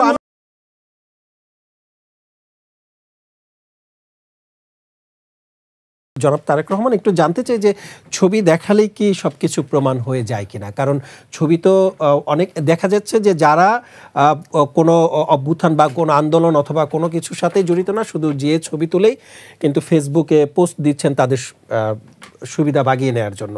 তো ছবিতেই কি সবকিছু প্রমাণ হয় কিনা? জি, অনেক ধন্যবাদ। দেখুন, এই গণ অভ্যুত্থানের মধ্যে, গণ অভ্যুত্থানের আন্দোলনে অংশ নিয়ে ফেসবুকে একটা ছবি গণ অভ্যুত্থানকে সমর্থন করে দেওয়া অনেক সহজ কাজ ছিল না। মানুষ মোবাইলে ছবিগুলো ডিলিট করে দিচ্ছিল, কিছু রাখছিল না। এইটা একটা আতঙ্কিত পরিবেশ ছিল। ওই সময় যারা একটা ছবি পোস্ট করে গণ অভ্যুত্থানকে সমর্থন করেছে তারা ভয়ঙ্কর দুঃসাহসী কাজ করেছে। এই জন্যই উনি যখন বলছিল যে আমি এই গণ অভ্যুত্থানে আগে এই গণ অভ্যুত্থানের সময় কোথায় ছিলাম, এই প্রশ্নটা যখন এভাবে করছে তখন এই বাংলাদেশের কিছু মানুষ যারা আন্দোলনে ভালোভাবে সম্পৃক্ত ছিল অন্তত ঢাকায়, তারা আমাদেরকে জানে যে আমরা গণ অভ্যুত্থানে কোথায় ছিলাম। এই গণ অভ্যুত্থানের আগে দফায় দফায় 18 সালে আমি গুম হওয়া একজন ব্যক্তি, গুম থেকে বের হয়ে এসে আমি ওখানে অনশনে বসেছিলাম যে কেন এইভাবে গুম করা হয়, এবং তখন সবাই আশ্চর্য হয়েছিল, এই তো অদ্ভুত একটা ছেলে গুম থেকে বের হয়ে আবার এসে গুমের বিরুদ্ধে প্রতিবাদ করছে, ওনারা চেনে না। তা আমি ওই জন্য জিজ্ঞাসা করলাম যে উনি যেহেতু আমাকে চিনছেন না, উনি যেহেতু আমাদের বন্ধু না এই লড়াই সংগ্রামের, তাই ওনাকে আমি সন্দেহ করছি যে উনি কোথায় ছিল। উনি আমাকে দেখাচ্ছে একটা অ্যাপ্রনের ছবি, ঢাকা মেডিকেলে অ্যাপ্রন পরা একটা ছবি দেখাচ্ছে। না না ঠিক আছে, আমার কথা শুনে আগে, এই ঢাকা মেডিকেলে কি হয়েছে জানেন? এই ঢাকা মেডিকেলে আমরা যখন অসুস্থ অবস্থায়, দায়িত্ব ছিল, জানেন আমার সেশনটা আমাকে শেষ করতে দেন। এই ঢাকা মেডিকেলে আমরা যখন অসুস্থ হয়ে গেছি আমাদেরকে চিকিৎসা দেয়নি, ফিরাই দিছে, এখান থেকে আটক করাইছে, সেখানের একটা অ্যাপ্রন পরা ছবি ওইখানে আন্দোলন করতেছে ঢাকা মেডিকেলের ভিতরে। এটা অদ্ভুত বিষয়। সারা আমরা বেসরকারি মানে মেডিকেলগুলোতে নিয়ে গেছে, ঢাকা মেডিকেলে চিকিৎসা করাতে পারিনি। এখানে একটা সিন্ডিকেটই ছিল যে ছেলে পেলে গেলেই আটক করাবে, এরকম একটা, সেখানে ছবি দিয়ে দেখাচ্ছে যে আন্দোলন করছে। এরপরে আসি যে এনসিপির বিষয়ে বলছে, জাতীয় পার্টির বিষয়ে উনি কথা বলছিল। আমি জাতীয় পার্টিকে কখনো মব করতে দেখি নাই, কখনো চাঁদাবাজি করতে দেখি নাই, অথবা গুলশানে গিয়ে এরা যেভাবে করছে, ওই যে অপু টুপুয়ারা গিয়ে করলো না, চাঁদাবাজি করতে গিয়ে ধরা খেলো, গ্রেপ্তার হলো, আসিফ মাহমুদের নাম আসলো, পরে হাসের গল্প শোনায় দিল। জাতীয় পার্টির কোনো নেতাকে এইরকমভাবে চাঁদাবাজি করতে আমরা দেখি নাই। এই যে হান্নান মাসুদ 2 চাঁদাবাজকে উদ্ধার করে নিয়ে গেল, এভাবে দেখি নাই, জাতীয় পার্টিকে দেখি নাই। এবং এই যে চট্টগ্রামে বিয়ের প্রোগ্রামে গিয়ে মব সৃষ্টি করতেছে টাকার জন্য, ঠিক আছে, ওদের এত টাকা প্রয়োজন, বিয়ে আটকায় দিতে চায়, ঠিক আছে, আমি জাতীয় পার্টিকে এই জায়গায় কখনো দেখিনি। গতকালকে নিউজ হলো আতাউল্লাহ সহ এনসিপির 5 নেতা একটা অন্তঃসত্ত্বা নেত্রীকে, মানে তাদেরই একজন নেত্রীকে মারধর করেছে, মামলা হয়েছে। জাতীয় পার্টিকে এই চেহারায় কখনো আমরা দেখিনি। কিন্তু জাতীয় পার্টিকে আপনি এখানে না দেখলেও তো অভিযোগ রয়েছে, চাঁদপুরে এনসিপি নেতা আটক হয়েছে। আমরা জাতীয় পার্টির এরকম 10টা নিউজ দেখাক। আমার কথা হলো এই গণ অভ্যুত্থানে উনি ওনার ছবি দেখাতে পারছে না, কিন্তু জাতীয় পার্টি ছাত্র সমাজের এই যে সভাপতি ছিল, সে আমাদের সঙ্গে থেকে স্লোগান দিচ্ছে একবারে 16 তারিখ থেকে শুরু করে 5 আগস্ট পর্যন্ত। এই দলটিকে কেন বলছে যে ফ্যাসিবাদের সবচেয়ে বড় দোসর এবং তারা সুযোগ দিয়েছে? ভালো, এটা আওয়ামী লীগের সময়ে সাজ্জিস হাসনাত এরাও তো জয় বাংলা স্লোগান দিছে, সেখানে আপনার হলো তাদের পক্ষে মিছিল করছে, মুখে ফেনা তুলছে যে বঙ্গবন্ধু তার সাক্ষাৎ বাপ, বঙ্গবন্ধুরে বাপ ডাকে, শেখ হাসিনারও মা ডাকে। অদ্ভুত একটা বিষয়। তো এই যাদের ক্যারেক্টার, তারা আসে অন্য রাজনৈতিক প্রক্রিয়াগুলোকে থামায় দিতে চায়। কেন থামায় দিতে চায়? কারণ তারা একটা ফ্রি ফিল চায়, সেখানে তারা তাদের মতো করে মানে ফাঁকা মাঠে গোল দেওয়ার একটা ধান্দা চায়। ওই নির্বাচন তো ভালো লাগতেছে না, কেউ নিয়ে যায় কোলে করে যদি ক্ষমতায় একটু বসায় দিত তাহলে বেশি আরাম হইতো। এটা মানে বাস্তবে তো কোনো জায়গায় পাবে না। এখন জামাতের দিকে তাকায় থাকতেছে, একবার বিএনপির দিকে তাকায় থাকতেছে, একবারে নাজেহাল অবস্থা। এই এনসিপির তো এখন থেকে 6 মাস আগে এরকম ছিল না, এখন থেকে 8 মাস আগে তো এরকম ছিল না। তখন তো ডক্টর ইউনূস যখন এনসিপিকে সাপোর্ট দিয়েছে তখন তো বলছে যে এরা 10 বছর 5 বছর এরা কর্তৃত্ব করুক। কেন সেই কর্তৃত্ব করতে গিয়ে দেশের ভালো করছে না খারাপ করছে? দেশের মানুষ এই যে লক্ষ লক্ষ মানুষ কর্মসংস্থান হারাইছে, কেন হারাইছে? এই এরাই মব সৃষ্টি করে করে গার্মেন্টসগুলো বন্ধ করছে, ব্যবসাগুলো বন্ধ করছে। হলো আওয়ামী লীগ যদি হয় একটা মানুষ, সে ব্যবসা করতে পারবে না, তার ব্যবসা প্রতিষ্ঠান দখল করতে হবে, তার উপর হামলা করতে হবে। টিভি সেন্টারের সাংবাদিকরা কি করছে, ব্যাকগ্রাউন্ডে কারো একজনের সমালোচনা করছে, ওই সাংবাদিকের চাকরি চলে গেছে। আরে বাপ রে বাপ, সাংবাদিকরা আগে সমালোচনা করেনি? এই অবস্থা কেন সৃষ্টি করছে? এইরকম পরিস্থিতি দেখেন, জাস্ট দেখেন এই জাতীয় পার্টি বাংলাদেশের রাজনীতি কতদিন ধরে করে? তখন 30 বছর 40 বছর রাজনীতি করে। এই 40 বছর জাতীয় পার্টি যত ক্রাইম করছে তার চেয়ে বেশি ক্রাইম এই 6 মাসে এনসিপি করছে। তার চেয়ে বেশি দেশের মানুষ এই যুবকদেরকে বিশ্বাস করছে, সেই দেশের মানুষের যুবকদের উপর যে আস্থা রাখলো, সেই আস্থা রাখতে পারছে? হ্যাঁ, ও খাইতে পারে না, ওর স্বপ্ন হলো লেগুনার ড্রাইভার হবে, ও হয়ে গেছে হলো উপদেষ্টা। তাহলে ও উপদেষ্টা হয়ে কি করতেছে? এই যে নাগরিক কমিটি এজাজকে নিয়োগ দিছে নাকি প্রশাসক হিসেবে, সেই এজাজ কি করছে, তার নামে দুদকে এখন মামলা চলে। ওরা এখন দায়িত্ব পায় কি করলো, সারাক্ষণ সচিবালয়ে যায়, এই যে ওর নাম কি গাজী সালাউদ্দিন 300 কোটি টাকার কেলেঙ্কারি বের গেছে, দুদকে তার ইনারি লক করে দিছে। ওরা খাইতে পারে না। আসিফের হলো ওই পিএস, ওর নাম কি যেন তোফায়েল কি জন্য নাম ভুলে গেছি, হের ইনারি লক করে দিয়েছে দুদক। তাহলে এই যাদের অবস্থা, অল্প দিন দায়িত্ব পাইয়ে লোভ সামলাতে পারলো না, তারা অন্যান্য রাজনৈতিক দলের মানদণ্ড মাপে তারা আন্দোলনে ছিল কি ছিল না এইসব গোনাগনি করতেছে। আরে ভাই, আন্দোলনে এই 24-এর গণ অভ্যুত্থানে আত্মসমর্পণ করছিল, আত্মসমর্পণ করার পরে সেই আন্দোলন রিস্টোর করছি আমরা রিস্টোর করছি। এবার আসেন যে জাতীয় পার্টির এরশাদ সাহেব কি হয়েছে, যে সে বেইমানি করছে দেশের সাথে, আওয়ামী লীগের সংখ্যায় যে নির্বাচন করছে। ঘটনা কি, যে এরশাদ সাহেবকে সিএমএইচে নিয়ে যায় জিম্মি করছে অসুস্থ অবস্থায়, তাকে নির্বাচনে অংশগ্রহণ করাইছে, তাই তো? অসুস্থ অবস্থায় একটা মানুষকে জিম্মি করে নির্বাচনে নিয়ে গেছে, খুব ভালো কথা। এই আসিফ নাহিদদেরকে যখন ডিবি কার্যালয়ে নিয়ে গেছে, তখন ওরা আত্মসমর্পণ করে ওই একই স্টাইলে বলে নাই আন্দোলন বন্ধ করেন। যে আমি আপনার কাছে আরেকটি বিষয় জানতে চাইবো, যে আমি জিজ্ঞেস করেছিলাম বা জানতে চেয়েছিলাম আপনার কাছে, যে বিজয়ের মাসে আমরা এখন বিজয় উদযাপন করতে পারছি না কেন? টেলিভিশনগুলো তো আমরা মানে এর আগে যখন দেখেছি যে বিজয়ের মাসের বিভিন্ন লোগো ছিল, যে এখন বিজয়ের মাসটা আপনি লাস্ট কবে দেখেছেন, অথবা এখন দেখেছেন কি গাড়ির মধ্যে কোনো ফ্ল্যাগ জ্বলছে? মানে এর আগে যেটা দেখা যেত এখন দেখা যাচ্ছে না কেন? প্রথমত আমাদের যে বিজয়, আমাদের স্বাধীনতার ইতিহাস, এর উপরটাতে কালো কাপড় দিয়ে ঢেকে দিয়েছে স্বাধীনতা বিরোধীরা, এবং এই কাজে এনসিপিকে ব্যবহার করেছে মারাত্মকভাবে। তাদেরকে নিয়ে একটা ন্যারেটিভ করছে যে 71-এর বয়ান আর খাবে না। এই বাংলাদেশ যতদিন থাকবে, এই নাম যতদিন থাকবে, আমার এই লাল সবুজের পতাকা যতদিন থাকবে, এই মানচিত্র, এই সংবিধান, এই জাতীয় সঙ্গীত যতদিন থাকবে, ততদিন আমাদের এই বাংলাদেশ থাকবে। কিন্তু এদের একটা আপ্রাণ চেষ্টা ছিল যে এই সংবিধানটাকে উল্টায় ফেলায় মানে এমন একটা অবস্থা নিয়ে যাবে যে এটাই হলো ফ্যাসিবাদের সংবিধান। সংবিধান কখনো ফ্যাসিবাদ হয় না, সংবিধান নিয়ম কখনো ফ্যাসিবাদ হয় না। যেখানে যেখানে এই সংবিধান আপত্তিকর হয়েছে, সেইখানে এই সংবিধান কাইটটা বিকৃত কইরা ফ্যাসিবাদ হয়েছে। যাদের ফ্যাসিবাদ হওয়ার ইচ্ছা, তারা এটাকে বিকৃত করে ফ্যাসিবাদ হয়েছে। আর ফ্যাসিবাদ হওয়ার ক্ষেত্রেও এই যে ছাত্র উপদেষ্টা, ওরা কম কিসের? এতদিন নিয়ম ছিল কোনো উপদেষ্টা নির্বাচন করতে পারবে না, করেনি। এরাও তো এসে নির্বাচন করার জন্য খায়েশ করতেছে। তাহলে ও আর হলো আওয়ামী লীগের মধ্যে পার্থক্য কোথায়? আওয়ামী লীগও বলছে যে আমরাই নির্বাচন আয়োজক হবো, আমরাই নির্বাচন করব। ও তো এতদিন ধরে ক্ষমতায় থাইকা টাকা পয়সা নিয়ে ও বলে যে 20 কোটি টাকা ছাড়া নির্বাচন করা যায় না। এখন নির্বাচনের জন্য নিজের নাম ঘোষণা করছে, তাই না? এখন তার মানে 20 কোটি টাকা হয়ে গেছে। যখন এই ঘোষণাটা দিল, তখনই তো ওর নামে দুদকে মামলা হওয়া উচিত। আর বিজয় দিবসের কথা বলতেছি, আপনারা বিজয় দিবস এইবার খেয়াল করতেছেন, আমি বিজয় দিবস গতবার খেয়াল করতেছি। গতবার স্মৃতিসৌধে আমরা যখন গেলাম, দেখি যে 800, 1000, 1500 মানুষ। যেই স্মৃতিসৌধে লক্ষ লক্ষ মানুষ পা দিতে পারে না, সেই স্মৃতিসৌধে 800, 1000, 2000 মানুষ কেন হবে? কেন হবে? এই অবস্থা কারা করছে? আমাদের এই 24-এর গণ অভ্যুত্থান কারা করছে? এটা কি জামাত শিবিরের কি এটা শেখ হাসিনার বিরুদ্ধে লড়াই ছিল? এটা কি 71-এর বিরুদ্ধে লড়াই ছিল? এই অবস্থা যারা করছে, তারা নিশ্চিত 71-এর সেই পরাজিত শক্তি, যাদের বাপ দাদারা ওইখানে হাঁটু গেড়ে বসছিল এবং তাদের বুকের মধ্যে এখন চিনচিন ব্যথা করে। এই 71-এর কথা বললে, মুক্তিযুদ্ধের কথা বললে তারা ব্যথা নিয়ে হেলে পড়ে যে তোমরা 71-এর কথা কোনো, এটা তো ভারতের কথা। 71-এ ভারত এই বাংলাদেশে তাদের স্বার্থ নিয়ে বাংলাদেশকে সহযোগিতা করেছে, পাশাপাশি এসে দাঁড়িয়েছে। তার মানে এই না আমাদের কৃষক, আমাদের ছাত্র, আমাদের যুবকরা পাকিস্তানের বিরুদ্ধে লড়াই করেনি। এই বাংলাদেশ, এই রাজাকার, এই জামাত শিবির, এই দেশদ্রোহী, স্বাধীনতা বিরোধী, স্বস্বীকৃত স্বাধীনতা বিরোধী, এরা এখনও এসে বলে যে এদের বাপ হলো গোলাম আজম এবং গোলাম আজমের আদর্শ করে। তাহলে আমরা, গোলাম আজম মরে গেছে, কিন্তু যেই ব্যক্তিরা এই প্রজন্মে এসেও বলবে গোলাম আজমের বাংলাদেশ, গোলাম আজমের আদর্শ, তাহলে আমি ওকেও রাজাকার কেন বলতে পারবো? ধন্যবাদ আপনাকে। জনাব আব্দুল আহাদ, আমি আপনার কাছে একটু আসতে চাই যে তারেক যেটা বলছিলেন যে হুসেন মোহাম্মদ এরশাদকেও জিম্মি করে নির্বাচনে অংশ নেওয়ার জন্য বাধ্য করেছিল, আপনাদেরকেও কি এভাবে জিম্মি করে ডিবি কার্যালয়ে নিয়ে গিয়ে আন্দোলন বন্ধ করার জন্য বাধ্য করেছিল?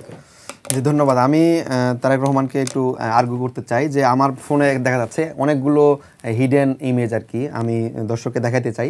এই ইমেজগুলো আসলে তোলা জুলাই আগস্ট মাসে, এবং আমরা ইন্টারন্যাশনাল বিভিন্ন সোসাইটি যারা আছে, গণমাধ্যম আছে, তাদেরকে আমি আমার ফোন থেকে এটা ওদেরকে প্রোভাইড করি।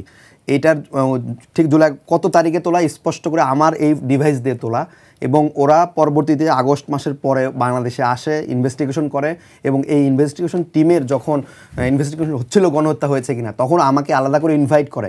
ইনভাইট কেন করে? আমার কোন ডিভাইস দিয়ে তোলা ওই ডিভাইসের মালিককে ইনভাইট করে। আমরা তো আমাদের ফোন থেকে বিভিন্ন জনের কাছে শেয়ার করে পাঠাতে পারি, কিন্তু ওদের স্পেসিফিক কোন ডিভাইস দিয়ে তোলা এটা লাগবে। তো ওরা আমার কাছেও আসে, আমার সাথে দেখা করে, কথা বলে। তার মানে আমি শেষ করি যে আমি এই ডিভাইসের এই ইনফরমেশনগুলো যে জেনোসাইড ঘটছে, ঢাকা মেডিকেল কলেজে কত রোগী এসেছে, শেষ করি আমি। প্লিজ আপনি ইন্টারাপ্ট করবেন না, প্লিজ। আপনি শিষ্টাচার শিখেন প্লিজ। আপনি আমার কাছে জনাব তারেক না, প্লিজ। অংশগ্রহণ করা মানে রাস্তায় রাজপথে গিয়ে স্লোগান দেওয়া হয় না। আমি আমার ফোন দিয়ে এখানে গণহত্যা, অবশ্যই আমি আপনাকে দেখাবো, আমি আপনাকে দেখাবো এখানে যে গণহত্যা হচ্ছে, আমি আপনার কাছে গণহত্যা হচ্ছে, জনাব তারেক আমি এই গণহত্যাটা আমরা ইন্টারন্যাশনালি পৌঁছায় দিয়েছি। জনাব এই সাহসটা জনাব তারেক রহমান, আপনি কথা শুনেন, আমি চাঙ্গার করে যে আপনি বলবেন গণহত্যা মামলা হয়েছে, সেই জনাব তারেক রহমান আপনার সময় আপনি বলবেন যে জনাব আব্দুল আহাদ আপনি কন্টিনিউ করেন। অবশ্যই আমি যদি সাক্ষী কিভাবে হব? আমি যদি আন্দোলন না থাকতাম, আমি চাঙ্গারপুর মানুষ, আমি শান্ত হওয়ার অনুরোধ জানাচ্ছি। আমি কিভাবে সাক্ষী হব? বক্তব্য শুনতে চাচ্ছি। আমি যদি না থাকতাম, আমি তো চাঙ্গারপুর মামলার সাক্ষী। আপনি প্রসিকিউটরকে জিজ্ঞেস করেন, আমি চাঙ্গারপুর মামলার সাক্ষী। আমি আন্দোলনে থাকি, কিভাবে আমি সাক্ষী হতে পারি? জনাব তারেক রহমান একটু অনুরোধ, আপনাকে বিনীতভাবে অনুরোধ জানাচ্ছি যে কিভাবে আমি সাক্ষী হতে আন্দোলনে না থাকি, হওয়ার অনুরোধ জানাচ্ছি। জনাব তারেক জি, আমি জনাব আব্দুল আহাদ জি আপনি বলবেন। জি জনাব তারেক রহমান, আমি আপনার কাছে আসব, আমি আপনার কাছে সময় নিয়ে আসব। জি জনাব তারেক দেখেন, জি জনাব আব্দুল আহাদ আমি আপনার কাছে আমি হ্যাঁ আমি দেখাচ্ছি বিনীতভাবে, আমি আন্দোলন করেছি, বিনীতভাবে অনুরোধ জানাচ্ছি। আপনার কথা তারেক রহমান, আপনি এখন মায়া কান্না দেখায় না, বিনীতভাবে আওয়ামী লীগের জন্য মায়া কান্না দেখায় না। জি আওয়ামী লীগ আপনাকে কত টাকা দেয় মাসে? জনাব তারেক রহমান আপনাকে বিনীতভাবে অনুরোধ করছি একটু শান্ত হওয়ার চেষ্টা। কত টাকা দেয় আপনাকে? ফেসবুক পোস্ট দেখেন, হ্যাঁ এখন মায়া কান্না করে যাচ্ছে, দেখেন না আপনি আগে আন্দোলন করেছেন, এই কারণে এখন মায়া কান্না দেখাচ্ছেন। আমি তো রাজ সাক্ষী আপনাকে বলে দেখাতে পারেন নাই তো।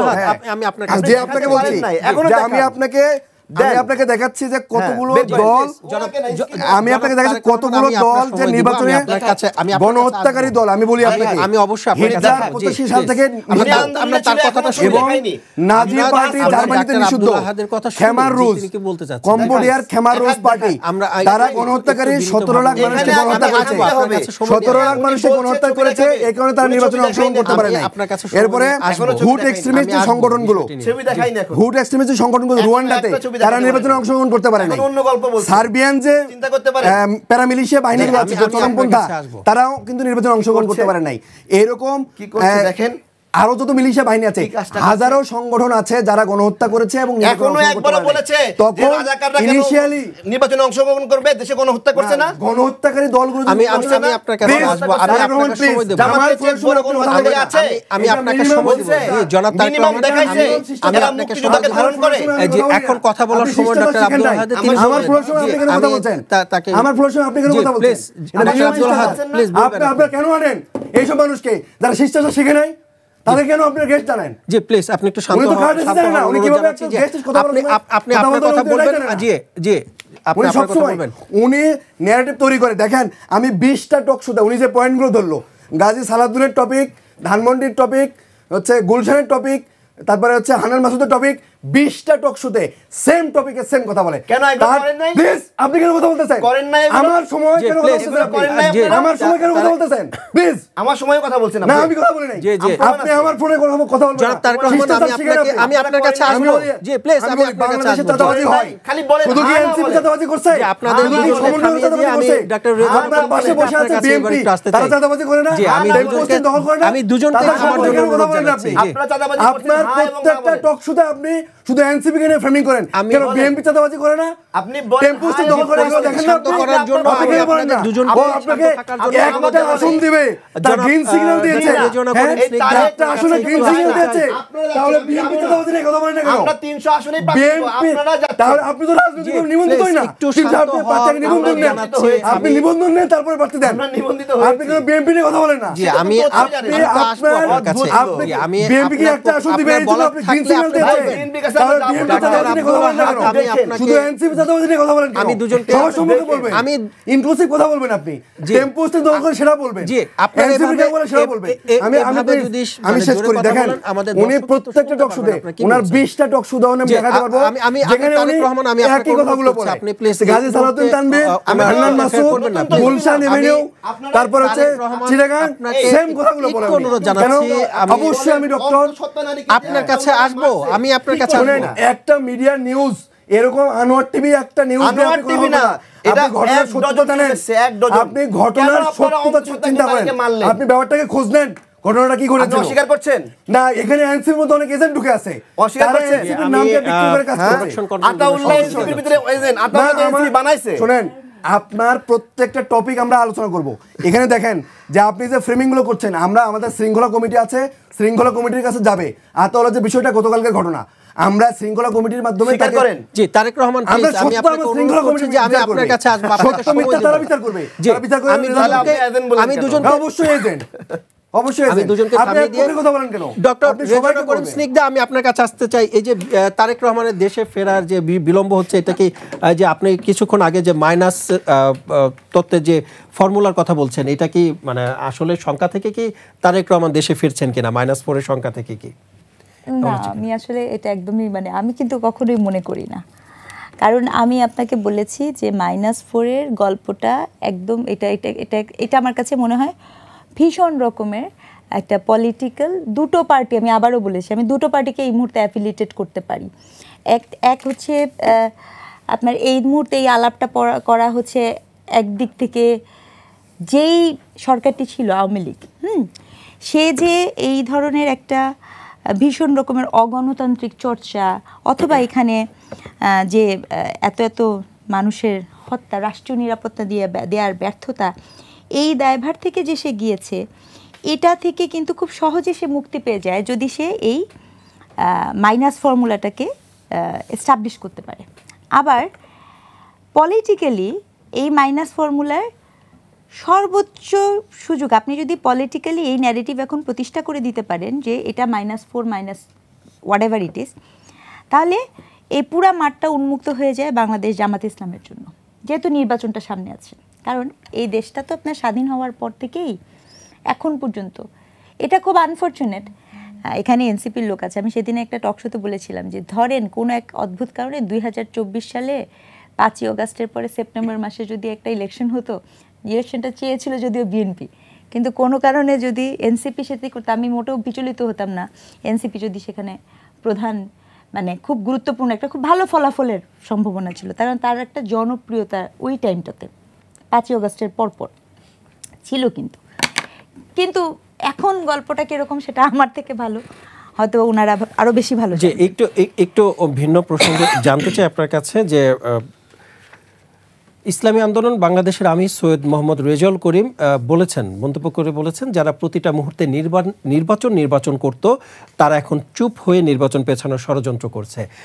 বিএনপিকে উদ্দেশ্য করে তিনি এমন মন্তব্য করেছেন। একটু জানতে চাই, বিএনপি তো 237টি আসনে মনোনয়ন দেওয়ার পরে আবার 36টা আসনে প্রার্থিতা ঘোষণা করছে, জামায়াতও নির্বাচনের প্রস্তুতি নিচ্ছে, এনসিপিও নির্বাচনের প্রস্তুতি নিচ্ছে, সরকারও নিচ্ছে, নির্বাচন কমিশনে নিচ্ছে।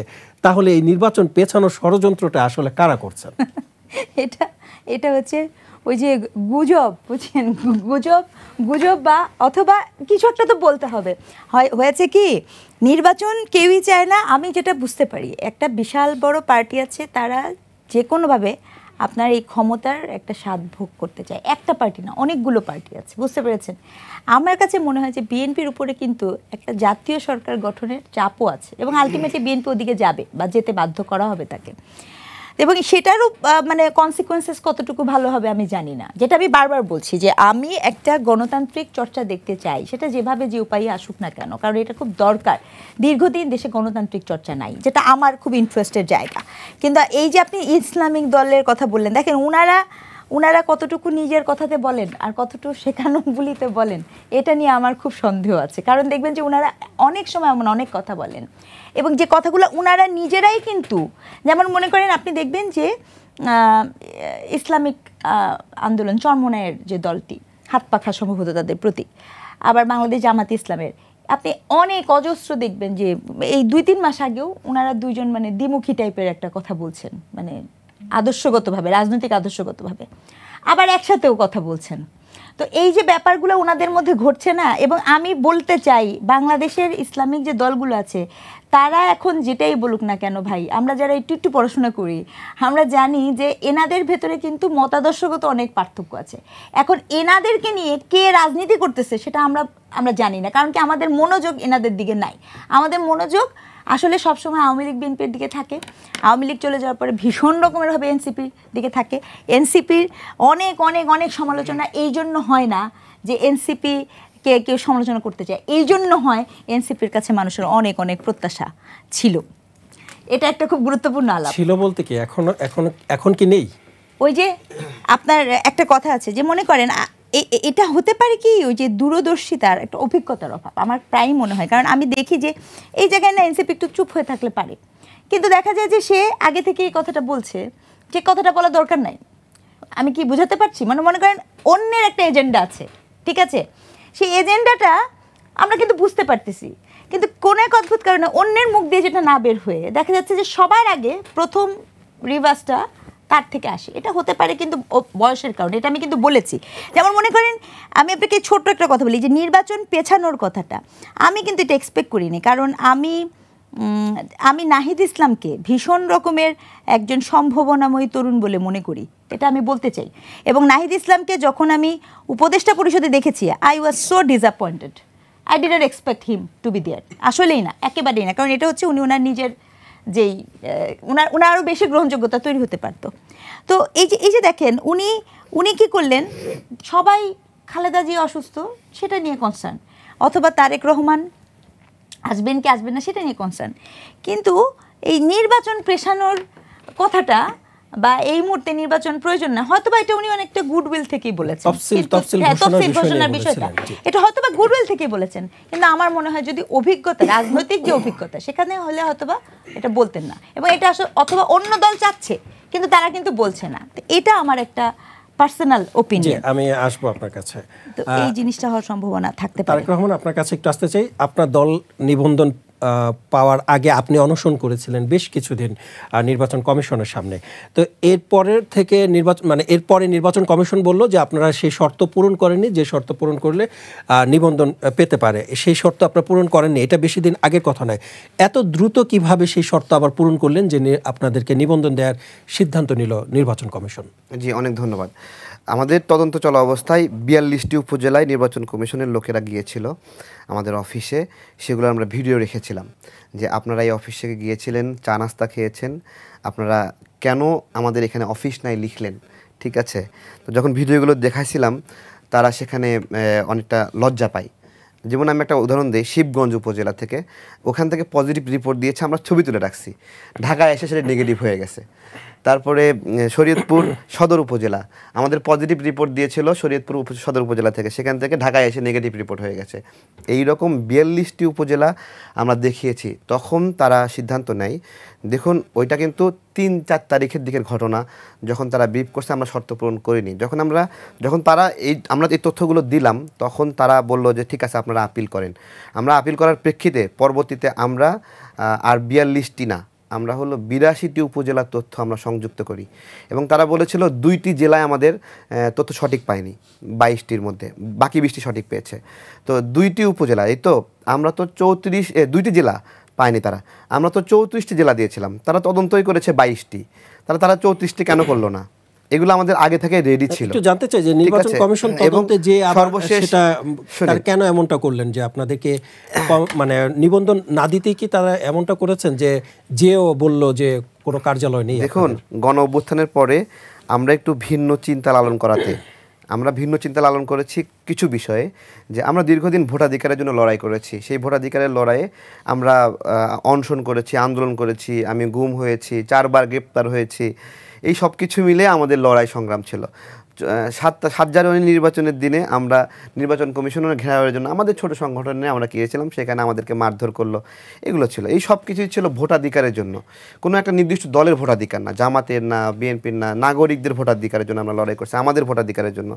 সেই গণ অভ্যুত্থানের পরে এমন একটা সিন ক্রিয়েট করা হচ্ছে যে গণহত্যা বা বিভিন্ন হত্যাকাণ্ডের অভিযুক্ত আওয়ামী লীগ, তাদেরকে বলা হচ্ছে যে তারা নির্বাচনে অংশগ্রহণ করতে পারবে না, জাতীয় পার্টি নির্বাচনে অংশগ্রহণ করতে পারবে না। দেখেন, আমরা স্পষ্ট করে বলেছি, যারা হত্যায় অভিযুক্ত, প্রমাণ আছে, দলিল আছে, তাদেরকে আপনি যে শাস্তি দেন সেই শাস্তি দেন। কিন্তু তারা একটা বড় সংখ্যার জনগণ সেই রাজনৈতিক মতাদর্শে লালন করে। দেখেন, তাদেরকে কিন্তু সবাই হাতে পায়ে ধরছে। নাহিদু গিয়ে কিন্তু বলতেছে যে আমরা কোনো দলের বিরুদ্ধে আন্দোলন করিনি, আমরা কোনো ব্যক্তির বিরুদ্ধে আন্দোলন করিনি, আমরা ফ্যাসিবাদী ব্যবস্থার বিরুদ্ধে আন্দোলন করছি। এই কথাটা কেন বলতেছে? কারণ তারা আওয়ামী লীগের ভোটগুলো প্রয়োজন। জামাতের আমির কেন বলতেছে ফ্যাসিস্ট বলো না, ভাল লাগে না? কারণ আওয়ামী লীগের ভোট পাওয়ার জন্য। বিএনপির ওরা কেন বলতেছে যে সব মামলা টামলা সব তুলে নেবো আমরা, কেন বলতেছে? কারণ আওয়ামী লীগের ভোট পাওয়ার জন্য। আওয়ামী লীগের ভোট পাওয়ার জন্য এত আগ্রহ, এত উদ্গ্রীব, এত চেষ্টা। সেই মতাদর্শের লোকদের নিজের একটা প্রার্থী দেবে না? তারা শুধু যে ব্যক্তি ভোটার তার প্রার্থী হওয়ারও অধিকার আছে। আমি একটা উদাহরণ দিচ্ছি আজকে এই শো থেকে। নুরুল হক নূর বলছে যে আওয়ামী লীগের লোকদের বলতেছে আপনারা বিভিন্ন দলে যুক্ত হয়ে যান, ঠিক আছে, হয়ে আপনারা রাজনীতি করেন। অথচ তার সাধারণ সম্পাদক বলতেছে যে আওয়ামী লীগের কেউ রাজনীতি করতে পারবে না, এবং তারা স্বতন্ত্র লীগ হয়ে বা কোনো দলে গিয়েও তারা আন্দোলন করতে পারবে না। দুইমুখী কথা বলতেছে, ঠিক আছে। এইভাবে যারা বুঝতেছে যে আওয়ামী লীগের ভোটটা তার খুবই দরকার, কারণ সবারই তো এক, আমার এক, আপুর এক, হের এক, ঠিক আছে। আপু যদি নির্বাচন জিততে চায়, আমাকে দুজনে একজনকে যেখানে একজন কনভিন্স করে তার পক্ষে নিতে হবে, খুব স্বাভাবিক বিষয়। তাছাড়া সে জিতবে না, কোনোভাবে জিতবে না। তো সেই জায়গাগুলো বিবেচনা করে আমাদের একটা আক্ষেপ মনের মধ্যে, বুঝছেন, এই বাংলাদেশের মানুষের একটা আকাঙ্ক্ষা ছিল যে শক্তিশালী ভালো প্রার্থীদের মধ্যে লড়াই হবে, ঠিক আছে। সেই লড়াইটাই দেশের মানুষ এইবারও দেখতে পারবে না। এত বড় একটা লড়াইয়ের পরেও দেখতে পারবে না। তাদের মনের মধ্যে একটা খিদা থাকবে। কি করবে? একটা শক্তিশালী প্রার্থীর বিরুদ্ধে কে লড়াই করবে? পুষ্টিহীন, যে গত 20 বছর নাগরিকদের কাছে ভোটের জন্য যায়নি, হঠাৎ করে আবির্ভাব হয়েছে, তাকে বানায় দেওয়া হয়েছে, অথবা জাস্ট 4-5 মাস রাজনীতি করছে, জনগণের কোনো সেবা করেনি, খেদমত করেনি। সেই মানুষগুলো সত্যিকারের জনগণের প্রতিনিধি নির্বাচিত করতে হলে সকল রাজনৈতিক দলকে। আপনারা কি 20 বছর আগে প্রার্থী ভোটারদের কাছে গিয়েছিলেন? আমি তো 20 বছর আগে শিশু ছিলাম। তাহলে পুষ্টিহীন যেটা বললেন আর কি। না, পুষ্টিহীন বলতে আমি যদি এখন বলি যে আমি সারা দেশে 50টা আসনে জয়ী হয়ে আসবো, তাহলে মানুষ তামাশা করবে না আমাকে? আমার তো রাজনৈতিক অস্তিত্ব কেবল জন্ম হলো, আমাকে জনগণের সেবা করতে হবে না, মানুষকে খাওয়াইতে হবে, মানুষকে বিপদে আপদে হেল্প করতে হবে। তারপরে না, আমি জনগণেরকে খাওয়ানোর পরিবর্তে আমি নিজেই যদি এখন খাওয়া দাওয়াতে ব্যস্ত হয়ে যাই, লুটপাটে ব্যস্ত হয়ে যাই, তাহলে জনগণ আমাকে ভোট দেবে? আমি ডক্টর মোহাম্মদ আব্দুল আহাদ আপনার কাছে আসতে চাই। গতকালকে রাজশাহী মহানগরের একটি ঘটনা নিশ্চয়ই আপনি দেখেছেন, যে ভেতরে কার্যালয় তালা দেয়া হয়েছে। জুলাই যোদ্ধা দাবিকারী একদল তরুণ পরে তালা কেটে কার্যালয় থেকে তারা বের হন। জুলাই যোদ্ধারা দাবি করেন যে রাজশাহীতে এনসিপিকে অবাঞ্ছিত ঘোষণা করা হবে। জুলাই যোদ্ধারা এনসিপির কার্যক্রমকে কেন সমর্থন করছেন না? আপনারাও তো আন্দোলনে ছিলেন, গণ অভ্যুত্থানের স্টেক হোল্ডার। জি, ধন্যবাদ। তার আগে আমি একটু আমার সহ আলোচক ছোট করে জানতে চাই আমাদের অনুষ্ঠানে। জি, আমরা যে গণঅভ্যুত্থানের পরে এবং আমরা যে কারণে মুক্তিযুদ্ধ করেছিলাম, যে আমার একদম তৃণমূলের একজন লোক প্রধানমন্ত্রী হতে পারবে, যে সাম্য, মানবিক মর্যাদা এবং সামাজিক ন্যায় বিচারের কথা বলেছিলাম, এই এনসিপি এটারই স্বপ্ন দেখে। এবং এই পুষ্টিহীন মানুষ বলে যারা ফ্রেমিং করে, ছোট করে, বিভিন্ন ক্লাস ভেদাভেদ তৈরি করে, আমরা আসলে এটার বিরুদ্ধে যুদ্ধ ঘোষণা করেছি। এবং আমরা চাই এই পুষ্টিহীন মানুষটা একসময় প্রধানমন্ত্রী হোক, এবং আমাদের লড়াইটা এটার কারণেই। এবং যারা এই এলিটিজম দেখায় এবং যারা এই এলিটিজমের পরিবারতন্ত্রের এবং একটা নির্দিষ্ট এলিট গোষ্ঠীর মধ্যেই ক্ষমতার বলয়টার চর্চা করতে চাই, তারাই আসলে এই টাইপের কথা বলে। আমার জানা নাই যে আমাদের তারেক রহমান আসলে তিনি কোন সোসাইটি বিলংস করে, কিন্তু আমরা যেই পুষ্টিহীন মানুষগুলো তাদের নিয়েই কাজ করতে চাই, তারাও যাতে একটা ক্ষমতার মধ্যে আসতে পারে এবং আসার একটা অবাধ সুযোগ থাকে বলে আমরা মনে করি। এবং আমরা বলতে চাই যে তারেক রহমান ভাইকে আরও বলতে চাই যে দেখেন, যে চাঁদাবাজি, কিন্তু বিএনপি চাঁদাবাজির কারণে প্রায় 10,000 মানুষকে বহিষ্কার করা হয়েছে। আপনি চাঁদাবাজি শুধু দেখলে বিএনপিকেও আপনি বলবেন যে তারাও চাঁদাবাজি করে। আমি বলছি না এটা খুব ভালো কাজ, আমি সমালোচনা করার পক্ষে।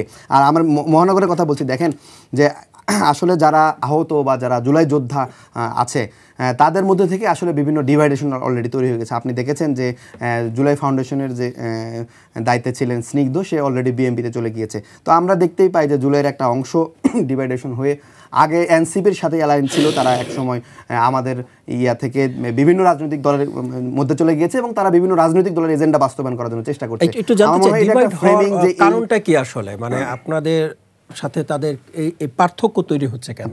পার্থক্য তৈরি হচ্ছে আসলে বিভিন্ন রাজনৈতিক দলে যখন আপনি ইনভলভ হয়ে যাবেন তখন সেই রাজনৈতিক দলের প্রেক্ষাপটগুলো আপনাকে পারপাস সার্ভ করতে হবে এবং ওদের এজেন্ডা বাস্তবায়ন করতে হবে। এইটার কারণে আমার মনে হয়েছে যে এখানে বিভেদটা তৈরি হয়েছে অ্যাকচুয়ালি। ধন্যবাদ আপনাকে। জি তারেক, আপনার কাছে একটু জানতে চাই যে ডাক্তার আব্দুল হাদ যেটা বলছিলেন যে পুষ্টিহীন যাদেরকে বলছেন তাদেরকে নিয়ে তারা এক সময় প্রধানমন্ত্রী হবেন এবং সেটি তাদের হচ্ছে এখন এজেন্ডা বা তাদের উদ্দেশ্য আর কি, যে আপনি কিভাবে? অনেক ধন্যবাদ। পুষ্টিহীন মানুষ এইভাবে একটি রাজনৈতিক দলকে বা আমি রাজনৈতিক দলকে শিষ্টাচার দেখুন মধ্যে পড়ে কিনা আমি একটু জানতে চাই আপনার। আমি আপনাকে বলতেছি, একজন লিডার সে তার নাগরিকদের জন্য আপনার হলো আশীর্বাদ হবে, সে নাগরিকদের চুষে খাবে এইরকম না।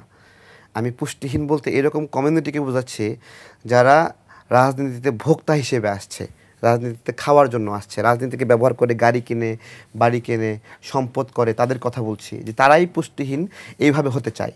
এখানে তো রিক্সাওয়ালার আপনার হলো প্রধানমন্ত্রী হতে সংবিধানে আইনগত কোনো বাধা নেই, হোক না হবে তো, কিন্তু রিক্সাওয়ালাকে যখন কানে কানে শিখাই দেন যে এতিমের টাকা মেরে খেলে যদি সে নির্বাচন করতে পারে, রিক্সাওয়ালা কেন এমপি হতে পারবে না, এরকম বেদবি উদ্ধত আচরণ একজন অসুস্থ মানুষকে নিয়ে যখন করে, তখন আমরা কি সেটাকে সমর্থন করব নাকি বর্জন করব? এইগুলো আমরা প্রত্যেকটা চলার পথে, কাজের পথে আমাদেরকে সিদ্ধান্ত নিতে হবে যে কোনটা আসলে ম্যানারের মধ্যে পড়ে, কোনটা ম্যানারনেসে পড়ে। যাকে ওই রিক্সাওয়ালাকে যে দিল, পরের দিন তো সে কেরু বোতল নিয়ে ভাইরাল হলো, তাই না? তাহলে মান সম্মান থাকলো কোথায় এনসিপির? জবাব দিতে পারবে তারা? Thank you. জি জি আব্দুল আহাদ, আপনার কাছে একটু আসতে চাই। তারেক যেটা বললো যে আপনারা একজন রিক্সাওয়ালাকে প্রার্থিতা ঘোষণা করেছেন ঢাকা 8-এ সম্ভবত, তিনি যেদিন আপনারা প্রার্থিতা ঘোষণা করলেন তার পরের দিনই তারেক যেটা দাবি করছেন যে একটি ছবি ভাইরাল হয়েছে তার। কিভাবে দেখবেন আপনি এই বিষয়টাকে? একটু ছোট করে জানতে চাইবো, আপনি আপনাকে 1 মিনিট সময় দিতে চাই। আমরা জি ধন্যবাদ। আসলে সময় শেষ পর্যায়ে চলে যে রিক্সাওয়ালাকে আমরা প্রার্থিতা ঘোষণা করেছি, জুলাইয়ে তার একটা সিগনিফিকেন্স আছে। আমরা দেখেছি যে একটা জিনিস ভাইরাল হয়, একটা সেলুট।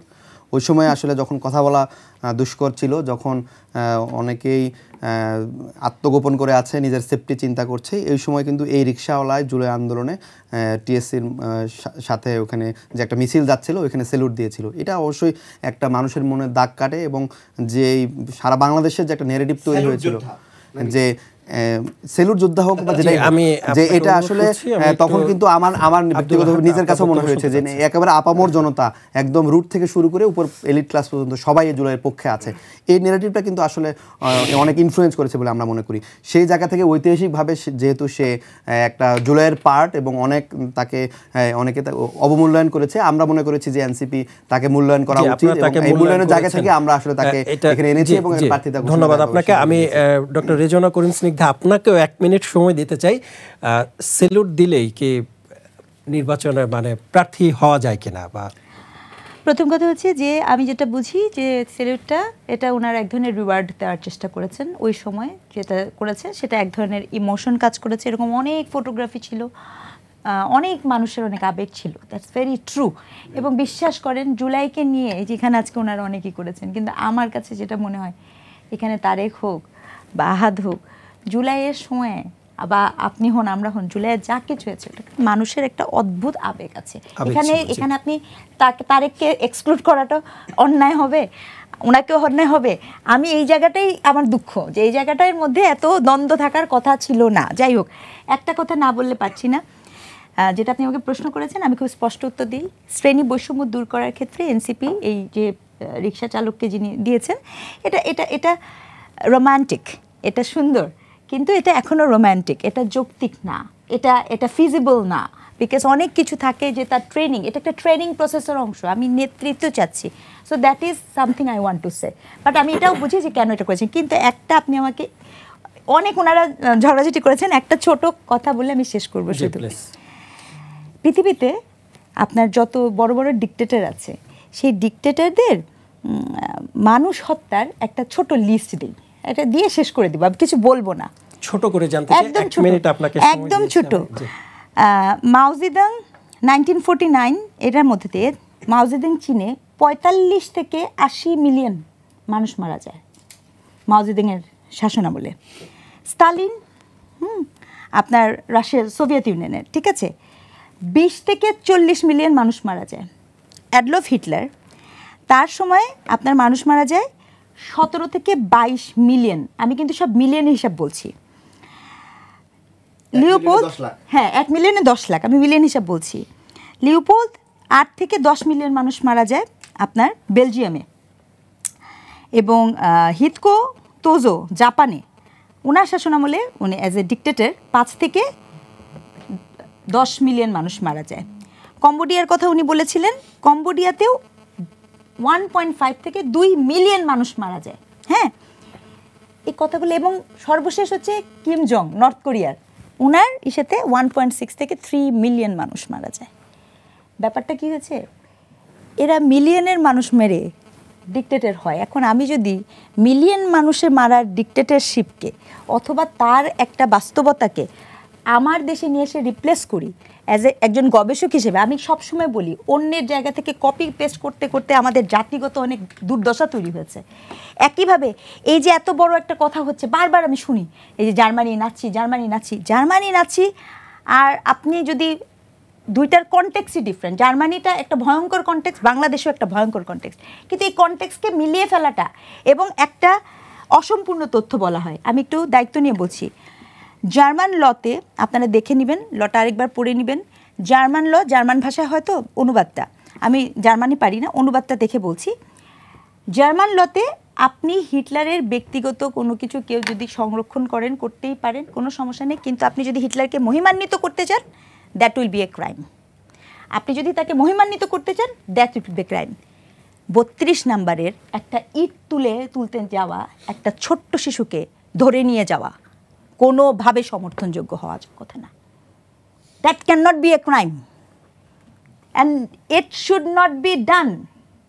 কেউ যদি একটা ছোট বাচ্চা করতে চায় এবং আপনি যদি সেটা করতে চান এবং তাকে নিয়ে আসা, তা যা কিছু, এই সব কিছু আমি মনে করি যাকে আপনি ন্যারেটিভ দিয়ে বিলীন করতে চাচ্ছেন, তাকে আরও শক্তিশালী করে দেওয়া হচ্ছে। That's unfortunate. জি, ধন্যবাদ আপনাকে। আপনাদের তিনজনকে অসংখ্য ধন্যবাদ আপনাদের মূল্যবান সময় আমাদেরকে দেওয়ার জন্য। দর্শক, আপনারা দেখছিলেন আমাদের নিয়মিত অনুষ্ঠান কালের সংলাপ। আজ এ পর্যন্তই। ভালো থাকুক দেশ, ভালো থাকুক দেশের মানুষ, এ প্রত্যাশা। আল্লাহ হাফেজ।